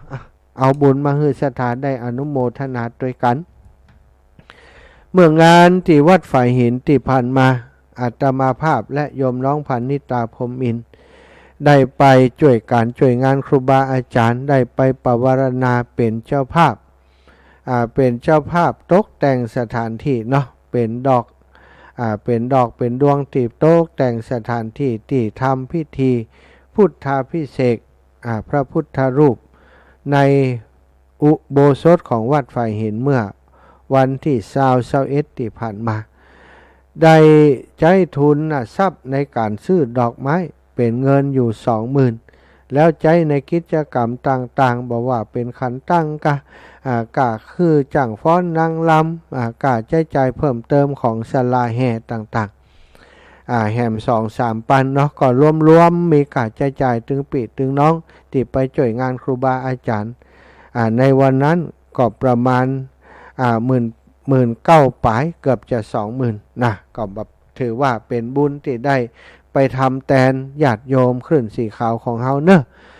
ปัจจัยที่อาตมานำไปเป็นค่าใช้จ่ายในการซื้อดอกซื้อดวงต่างๆตลอดถึงเป็นค่าใช้จ่ายในการช่วยเหลืองานในคราวครั้งนี้ก็เป็นปัจจัยที่ศรัทธาญาติโยมได้หายหอมกับอาตมาเวลาเดินทางไปหันนี่เปิ่นก็หอมมาว่าใจส่วนตัวเนอะอาจารย์อันนี้กะน้ำมันลดกะน้ำกะไฟเนอะอาตมาก็อาศัยเงินส่วนนี้ศรัทธาไปช่วยงานครูบาอาจารย์ก็หวังว่าศรัทธาญาติโยมตั้งหลายจะอนุญาตให้อาตมาได้ทำแทนศรัทธาญาติโยมได้ก็ถือว่าเป็นเงินของศรัทธาญาติโยมให้ศรัทธาญาติโยมอนุโมทนาสาธุเอาบุญด้วยกันเนอะอาตมาเป็นเพียงสะพานบุญเป็นเพียงตอบแทนที่ทำหน้าที่อยู่แนวหน้าตรงนี้คือกับศรัทธาญาติโยมปัจจัยตั้งหลายเป็นของศรัทธาญาติโยมนั่นแหละที่ถวายมาที่ปะกันที่ห้านที่นี่ก็ถวายมาเนาะอนุโมทนาบุญด้วยกันได้บุญได้กุศลอยู่ดีมีสุขด้วยกันเกิดมาเป็นคนดีคนงามด้วยกันหมดเน้อหัวใจก็คือหลบหล่อผู้หญิงก็ขอให้เป็นคนสวยตลอดไป ได้ช่วยเหลือครูบาอาจารย์สำเร็จเสร็จสิ้นไปแล้วก็สำหรับห้องน้ำที่วัดฝ่ายหินศรัทธาญาติโยมตอนนี้ก็มีการใช้จ่ายที่เพิ่มเติมมาพอสมควรเนาะมีศรัทธาญาติโยมที่เปิ่นไปเป็นเจ้าภาพมุงหลังคาตลอดถึงถวายสุขภัณฑ์แล้วก็ถวายกระเบื้องถวายอะไรอย่างมาแต่กาศลานั้นก็จำเป็นจะต้องเสาะหาไปเป็นกาศลาให้กับท่านครูบาอาจารย์อยู่ตอนนี้ก็ขาดปัจจัยอยู่ประมาณแถมสัก 3-4 หมื่นก็เลยว่าช่วงนี้ก็ยังฮับอยู่สำหรับศรัทธาที่จะโอนปัจจัยให้หอมกับวัดฝ่ายหินเนาะแต่สะดวกที่สุดก็โอนไปที่วัดฝ่ายหินโดยตรงโอนไปที่ท่านพระครูสมุวิสุวัฒน์วรกิจโจเลยซึ่งเบอร์โทรของท่านพระครูสมุวิทย์เบอร์เลขที่บัญชีของท่านอาจารย์ที่เป็นเจ้าภาพดูแลอยู่เนาะเป็นนั้นอันนี้อยู่ก็เลขที่บัญชีของท่านพระครูสมุวิสุวัฒน์วรกิจโจเนอะสถา521-034-0228 521-034-0228 ธนาคารกรุงไทย 521-034-0228 ศรัทธาสามารถโอนปัจจัยไปที่บัญชีนี้ได้เลยเพราะตอนนี้ท่านอาจารย์พระครูสมุวิสุวัฒน์วรกิจโจดูแลการสร้างห้องน้ำและสำรองจ่ายไปหลายสตางค์แล้วเนาะถ้าศรัทธาอยากจะช่วยทำบุญกับห้องน้ำที่วัดฝ่ายหินก็สามารถโอนไปที่เปิ่นได้เลยเนอะสำหรับหลายๆคนที่ขอนั้นอีแม่จดมาตั้นขอที่ท่านอาจารย์นี้ก็มีปัญหาอย่างแต่อยากจะให้ไปทางปุ้นมันสบายใจอาตมาดีถ้าไปปุ้นมันก็จบตรงเลยไม่จำเป็นที่อาตมาจะต้องเป็นภาระธุระในการโอนไปแหมละโอนไปที่ท่านพระครูสมุวิสุวัฒน์แต่ว่าบัญชีหลักฐานการโอนแจ้งมาที่อาตมาได้เพราะอาตมาจะได้ประกาศให้กับศรัทธาอีป่อยอีแม่เนาะเอาละเนาะศรัทธาญาติโยมเดี๋ยวเวลาแหมประมาณ10-20 นาทีนะก็จะแบ่งปันเวลาให้ศรัทธามาร่วมแสดงความคิดความหันในงานกะละวะดำหัวที่จะมีขึ้นที่ม่อนสีสองเมืองในวันที่26-27ไผจะร่วมบุญอย่างแจ้งมาที่อาตมานี่ก็ได้อีแม่บ่ได้ไปจะให้หอมเป็นการอาหารจะให้หอมถวายเป็นการลดการล้างให้ครูบาอาจารย์ได้ก็โทรมาได้เนอะ0808844173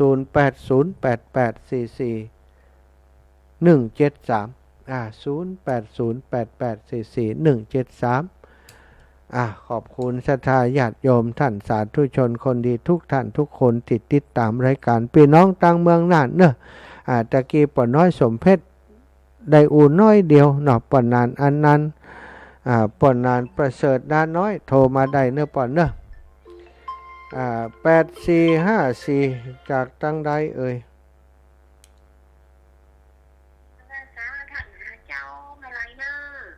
แม่ไรไหนแม่ไรฝากเสียจ้าฟังอยู่เนอะแม่ไรลืมมาก้าลืมได้กะลืมแล้วดับปิ้งตึมโทรมาหาตุลูกกันแล้วขนาดนักมันบัดเตมาจานเปิ้นบัดตานเปิ้นสักกรรมกะบัดตานเปิ้นแม่เต๊กอยู่มาจานเปิ้นเจ้าฟังกดเสือพูดกลางเอาเต็มมาจานเจ้าขอบคุณแม่เนอะเจ้าขอบคุณแต่ว่าฝากไปเนอะฝากอันที่พันสี่สองเมืองนั่นแม่ไปกับแม่เป็นเกลียวแม่บ่ใครไปเจ้ามันเป็นยังฝากได้ฝากได้ขึ้นดอยเนาะเจ้าสาธุแม่แต่งเป็นเกลียวแล้วกันอยากฝากตู้นาแป้งกับฝากครูบา40,000ไปบอกว่านะเจ้าสาธุแม่สาธุเจ้าครูนาไปเนอะเจ้าสาธุไปสาเนอะเป็นกำลังใจเนอะเจ้าแม่สาธุเจ้าลืมแต่กะลืมไปแล้ว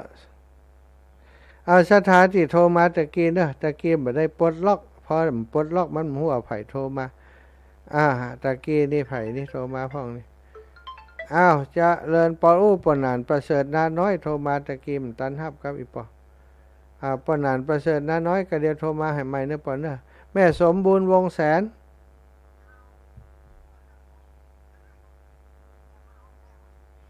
อีแม่ช่วงนี้ทำตันอะเก็บไว้ก่อนเนอะเพราะว่าเขาจะไปเดินธุดงค์อยู่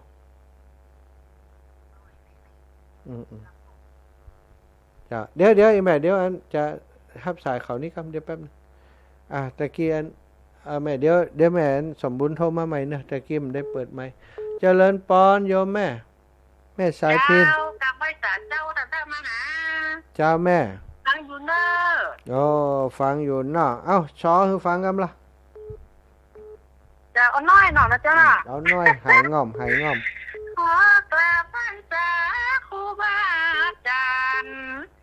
ยังสายพินเมืองปานดังอยู่เจ้า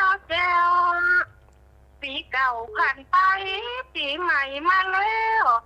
จิตใจของปีใหม่แก้วปัญญาวันเป็นน้ำเป็นข้อคือล่องตัวสำคัญอยู่ทุกจำเริญพร้อมกันเจ้าพร้อมกันทั่วบ้าน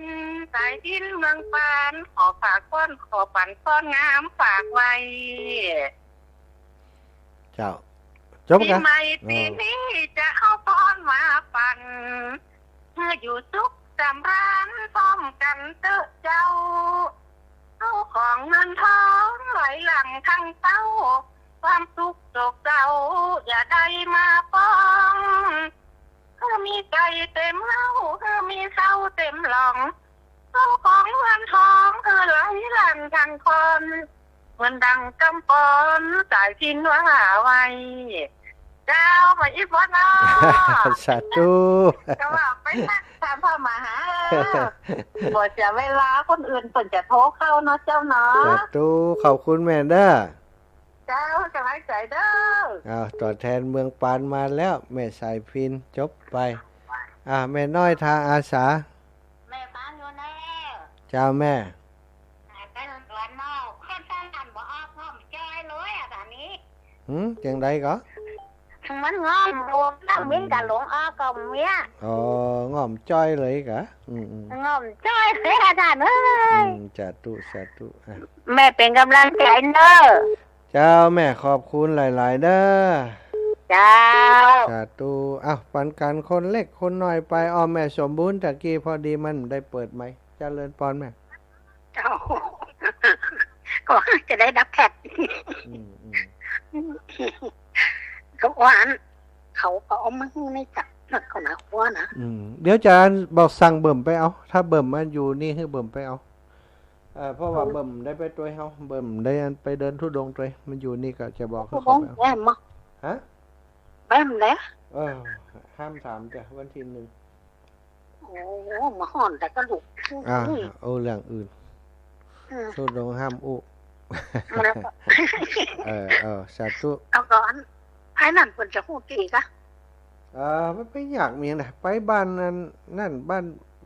วัดบ้านไหลศิลาท้องก็คือไปถามเปิ้นท่านมันถึงฮู้คนฮู้จักแม่สมบูรณ์อยู่เจ้าสาธุนะแม่นะเจ้าพอลงหัวมาคนก็ต้องอยู่ต่ำหัวนะเจ้าเอาละรับสายอื่นก่อนปันกันคนเล็กคนน้อยไปอีป้อปันป้อนเลยวันนั้นประเสริฐครับดูครับปันป้อนงามๆปีเก่าก็ลงไปแล้วเนาะปีใหม่แก้ว7หอบเต็งขาแล้ววันนี้ปีนี้สุกันตูปีเก่าลงไปปีใหม่แก้วลงมาก็ขอลูกได้จงมีความสุขความเจริญอยู่ดีมีสุขอย่าเจ็บอย่าเป็นอย่ามีโรคภัยเบียดเบียนก็ขอเอายังคุณพระคุณเจ้าคุณศีลทำสิ่งศักดิ์สิทธิ์แต่คนลูกมาปักรักษาให้ลูกอยู่ดีสบายอย่าให้ได้เป็นวัดเป็นไหนเป็นไข้เป็นหนาวเหนื่อยมีความสุขความไปได้อายุบรรยาวได้กำยินกับการศาสนาและได้เป็นที่จังที่เปิงแกปอกแกไม่ออกไม่ออกต่อไปครับเนื้อลูกจะลูกข้าวแผ่สาธุอีปอกกึดเติงหายปอกกาหายเซฟไปนี่ครับลูกหลานมาหลายอยู่ก้าลูกหลานมาหลายอยู่นะครับเพราะว่าถึงวันปอกว่าใครได้อยู่นอนไปทำกิจกรรมในบ้านนะวันคำเลยเป็นอาจารย์ดังก็ธรรมดาละเนาะลูกหลานเขาต้องเอาเนี่ยอันส่งข้ออย่างน่ะเขาจะกัดเขากลับไปหาขวัญตุเจ้า โอ้ดูสาธุเป็นคนคุณภาพสาธุขอบคุณป่อนะใจให้ตัวลูกนะครับกันเดินทุกข์กันให้ลูกได้แข็งขัดปลอดภัยครับสาธุป่อสาธุครับสาธุครับลูกครับศรัทธาญาติโยมเนาะก็ได้เวลาแล้วที่จะต้องไปปฏิบัติหน้าที่ส่วนตัวทุกปีจะต้องได้พักผ่อนเหี่ยพ้องก้อนมันได้ชาติแบตศรัทธาอาตมาพักผ่อนเหมือนไผเปิ้นอาจจะพักผ่อนรับวันค่ำก็ได้อาตมานี้คือพักผ่อนคือได้ไปเดินธุดงค์เนี่ยคือพักผ่อนของตัวเก่าปีนี้จะไปเดินปุ้นจะไปเดินภาคอีสานมาภาคเหนือนะนครพนมมาพระธาตุดอยสุเทพเชียงใหม่เจริญปอนโยมแม่กาบแก้วปีหน้าจะได้จัดประกวดข่าวจ้อยกับปั่นป้อนให้กับเจ้านั่นน่ะปีหน้าเอาแน่เอากิจกรรมใหม่เนาะเจ้าปีหน้าจัดวันพุธประกวดไอ้ชนะเลิศก็แจกรางวัลไว้เนาะเจ้าแจกมัดปีหน้าจะปลูกกล้วยไว้แม่คนนึงเด้อสมัครข่าวจ้อยได้เลยปีนี้ได้ที่3การหลงมาเป็นกรรมการหั่นเนาะปีนี้ได้ที่3วัดแท้น่ะยกแม่วัดแท้น่ะมันแป้ไม่ใส่ท้องพุ่นเนาะแต่ใส่ท้องแม่ท้องสายน่ะเก่งมากเนาะเจ้าแม่ตะกี้ก็เก่งเอาไว้สัตว์เจ้าบ่รับก็เด้อเจ้าดีแล้วบุญรักษาเจ้าเจริญปอนแม่หลงบ้านโบกลี่ละปูนเจ้าท่านนะเจ้าโยมแม่เต้าเมืองลี่ม่วนนั้นฉันเล่ากะวันนั้นน่ะม่วนฮ้อนจังฮ้อนนั่นแหละน่ากะม่วนปุ้นก็บ่ตกยาฮ้อนเนาะฮ้อนแต่อันวันลำบางกูตกว่าไปตกอย่างช่วงนี้นะตกกระแดดนะกะตกกระแดดเจ้าขอบคุณโยมแม่เด้อบุญรักษาอยู่ดีไม่ได้มาลีเที่ยวบ่มาเที่ยวช่วงนี้ถ้าจะหาเวลายากอยู่แต่ว่าก็ยังบ่แน่แต่อาจจะมีโอกาสได้ไปเจ้าจัดทูตนะแม่นะว่าเจ้าแม่หลวงบ้านโบกลี่ละปูนนะได้โทรมาเนาะพี่น้องต่างเมืองฝางรับละกันแล้วก็แม่สายทองทันยาแก้วเจ้าลืมบอกอันวันนั้นไปบ้านไม่หลงยายหลงเจ้าที่บ้านมือยังบอกตัวเนอะขออายุมากเป็นยายอย่างไงหลงได้หันแล้วเจ้าแหละอีแม่มีลูกเข้าคนกันผ่านมาหาเจ้าอีแม่ไม่เอาครับวันนี้ยังมีอยู่กู้คนเลย9 คนไม่หลงนี่นะเดี๋ยวเขาจะไปเอาเจ้าปั้นแข็งแรงปั้นหน้าปั้นมีลูกถึง9 คนแล้วปั้นกับลูกสาวคนนั้นพวกห้างโคมาดำโหเนาะอาจารย์นพพรแล้วก็ป้าหมวกกับป้าสิงไปตัวกัน4 คนพวกก็ดำโหแม่ก็ห้ามเอาปอนนั่นแล้วก็อาจารย์นพพรเอาไม่ใส่ทองเอาปอนแล้วก็เอาซองคืนเนื้อยายหลงอีเด้ออีน่ะเจ้าอันได้หันไปแล้วอินดูเปิ้นขยักน้ำพริกน้ำพักว่ะได้เตรียมตัวอาจารย์นพพรก็โดนล้ำไปโทรมา10 โมงอย่ามารับเนี่ยเจ้าโอ้ยได้หันแล้วดีใจไปบ้านไม่ล่ามนามนเจ้าเจ้าเจ้าเสียนะเจ้าสาธุโยมแม่บุญรักษาเจ้าปัญญาเจ้าอาจารย์นพพรแฟนรายการเป็นนักต่างเมืองลี่ศรัทธาญาติโยมพี่น้องต่างเมืองฝางเนอะโยมแม่จงดีเขาโยมแม่ตอนนี้เมืองฝางตัดไปแล้วเมืองฝางตัดไปแล้วเมืองฝางตัดไปแล้วตังเจียงไฮ้พี่น้องตังตากก็แม่สวยแม่ย่าพัดเทพประสานเนาะโยมน้องสมพินโยมแม่บัวลอยชัยสวรรค์พี่น้องตังตากก็แม่สวยทุกท่านทุกคนเนอะตะกี้มีศรัทธาญาติโยมจากอันตังเมืองพานเปิ่นไลน์มาบอกว่าอีแม่หอมบุญไปเนอะอีน่ะเดี๋ยวขอพอกำนะที่เปิ่นหอมมาถ้าก็แม่สวยอันเมืองพานเนอะโย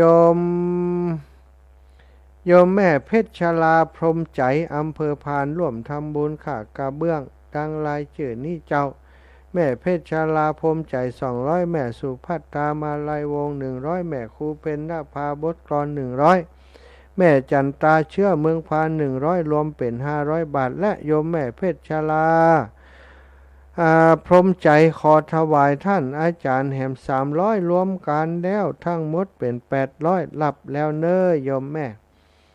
โยมแม่เปิ่นส่งสลิปมาโดยอนุโมทนาบุญขอบคุณโยมแม่เป็นอย่างสูงพี่น้องเมืองพานพี่น้องเชียงใหม่พี่น้องเชียงรายฟังกันหลายที่หลายแห่งเด้อพี่น้องเมืองปานต้ยพี่น้องเมืองปานนี่พี่น้องตังแจ่ซ่อนตังเมืองปานตังปงดอนแจ่ห่มนะตะกี้แม่จันฟ้องแม่ฟ้องจันแจ่ห่มปงดอนก็โทรมาตังเมืองปานนี่ก็ฟังกันหลายนะแม่ฉลาดแจ่ซ่อนแม่คำนวณดินดำนี่แม่ยายแรงเขาแม่ยายคำหลายท่านหลายคนตั้งบ้านหลวงเมืองปานแม่ย่าจมก็ฟังอีนะตั้งน้ำโจน้ำจำนี่ก็ฟังกันอยู่ตั้งดอนแก้วก็ฟังกันหลายก็จะมีตุเจ้าบรรเฮามาจัดรายการด้วยเป็น1 ตนเนาะนอกนั้นเป็นตุเจ้าที่อื่น ครูบาอาจารย์ที่อื่นก็ได้มีคนบรรเฮามาสอดแทรกกับเปิ้นศรัทธาก็เลยได้ฟังคนเมืองปานได้ได้จ่าพ้องเอกเนาะขอบคุณตั้งพี่น้องตั้งหัวเมืองเปิ้นก็ฟังกันนะศรัทธาแต่เปิ้นบ่ค่อยได้โทรพี่น้องตั้งดอยสะเก็ดตะกี้แม่อำพรบุญหมื่นสันทรายแม่อำพรบุญหมื่นสันทรายเน้ออีแม่ฟังอยู่ก็จ้าตอนนี้แม่อำพรบุญหมื่นสันทรายถ้าอยากฟังอยู่ก็โทรมาก็ได้เนื้อตะกี้บัดตันฮับสายโยม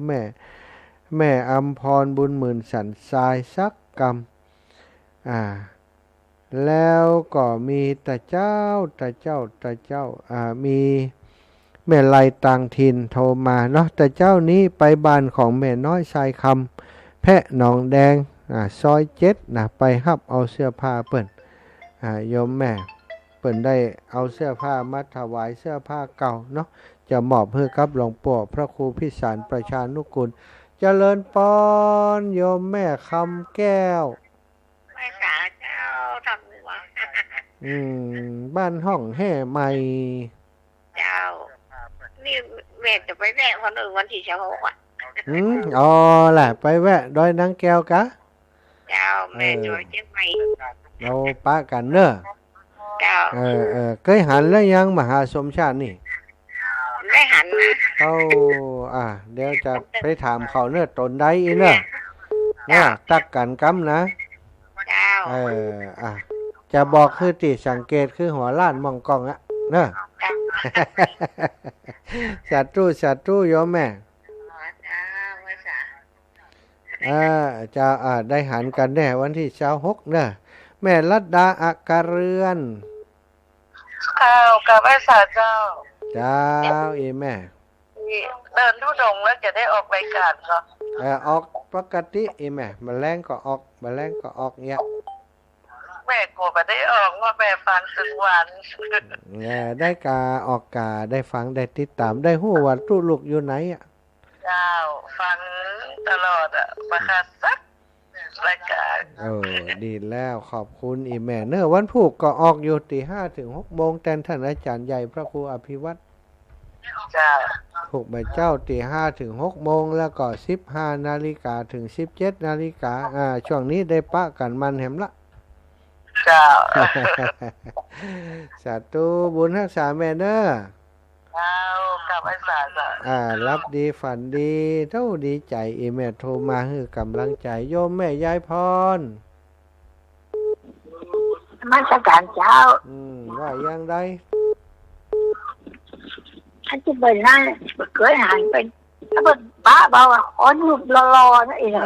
รอหัวล้านน้อยๆวันลุกปุ๊กนะอุ้มลุ่มอยู่นะ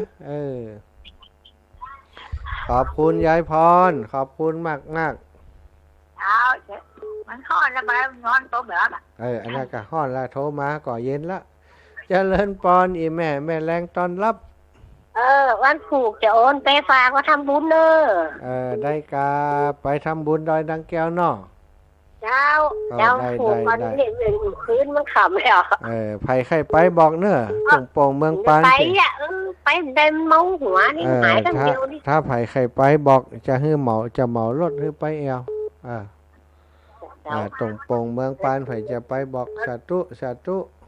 เ าธุผูกจอนลงไปเงินโอนมือเจ้าสาธุขอบคุณอีแม่เอ้าแม่เลื่อนแสนต่อ10,000ต่อไว้ค่ะมหาเจ้าฟังอยู่เด้อฟังอยู่เนอะฟังคนเดียวกะฮะฟังคนเดียวกะฟังคนเดียวนะนี่อยู่คนเดียวกับฟังคนเดียวนะจ๊ะบอกจะกิมตกโตจ่วยฟังจิมกะจะกิมฟังนั่นแล้วสาธุบุญรักษาจ้าบุญรักษาเทวดาเจ้าอีแม่เอ้าศรัทธาญาติโยมขอบคุณครับศรัทธาญาติโยมทุกท่านทุกคนที่ได้โทรมาทุกเสียงทุกสายเนอะแม่บัวขีดท่าโปแม่เกสรชัยวุฒิเนาะแล้วก็แม่น้อยบัวไขวงหารแม่นิตยาแม่ทองสุขสีที่นิวนาดงไตแม่สีพันตัดแก้วแม่สีนวลห้องกอกแม่คำมีกาจุ้มแม่สีทอนป่าไผ่สันทรายแม่นิตยาจินดาปลูกแม่เปงปันวิชัยแม่เจ้าแม่สุชาดาแม่น้อมสุภาวงศ์แม่แสงลาเกิดกุลแม่อุ้ยสาวคุ้มตะวันแม่สีกุลตันทุละแม่อุ้ยอินแม่สาบเสมิงแม่ดวงดีนาลัตตะแม่จันฟองแม่สุกันทาแม่มะลิวันป่อน้อยสมเพชรแม่คำสันขวางแม่มาลายผ่าแม่ลายผ่าเตจ้าแม่สายพินกันระยาแม่น้อยทาอาสาแม่สมบูรณ์วงแสนป่อนานประเสริฐนาน้อยแม่กาบแก้วสีอินแก้วอันนี้นงเนงแม่อุไรวันขาธรรมะขันไม่ควรลืมกันเป็นเลยเนี่ยค่ะเจ้าบ่ลืมโอ้แม่ลืมไปแม่มาเปิดอันจับไปมาเดียวนี่น่าไฟลืมกันแน่ไฟลืมกันแน่ให้ท่านออกเดินทุดงมาได้น่ะ1 พฤษภาแม่1 พฤษภาจะเดินไปทางใดท่านลุนลูกปุ้นมาเดินลูกนครพนมมาเชียงใหม่เดินขาเดียวเดินขากลับขาไปนี่นั่งรถขากลับเดินก็มันไกลพี่เดินได้สาธุหมดเวลาหมดขอให้ย่าอยู่ดีรับดีสบายฝันดีเด้อศรัทธาสาลุกสายบัดตันแล้วขอสิมาอภัยจัตตารโอธัมมาวัฏันติ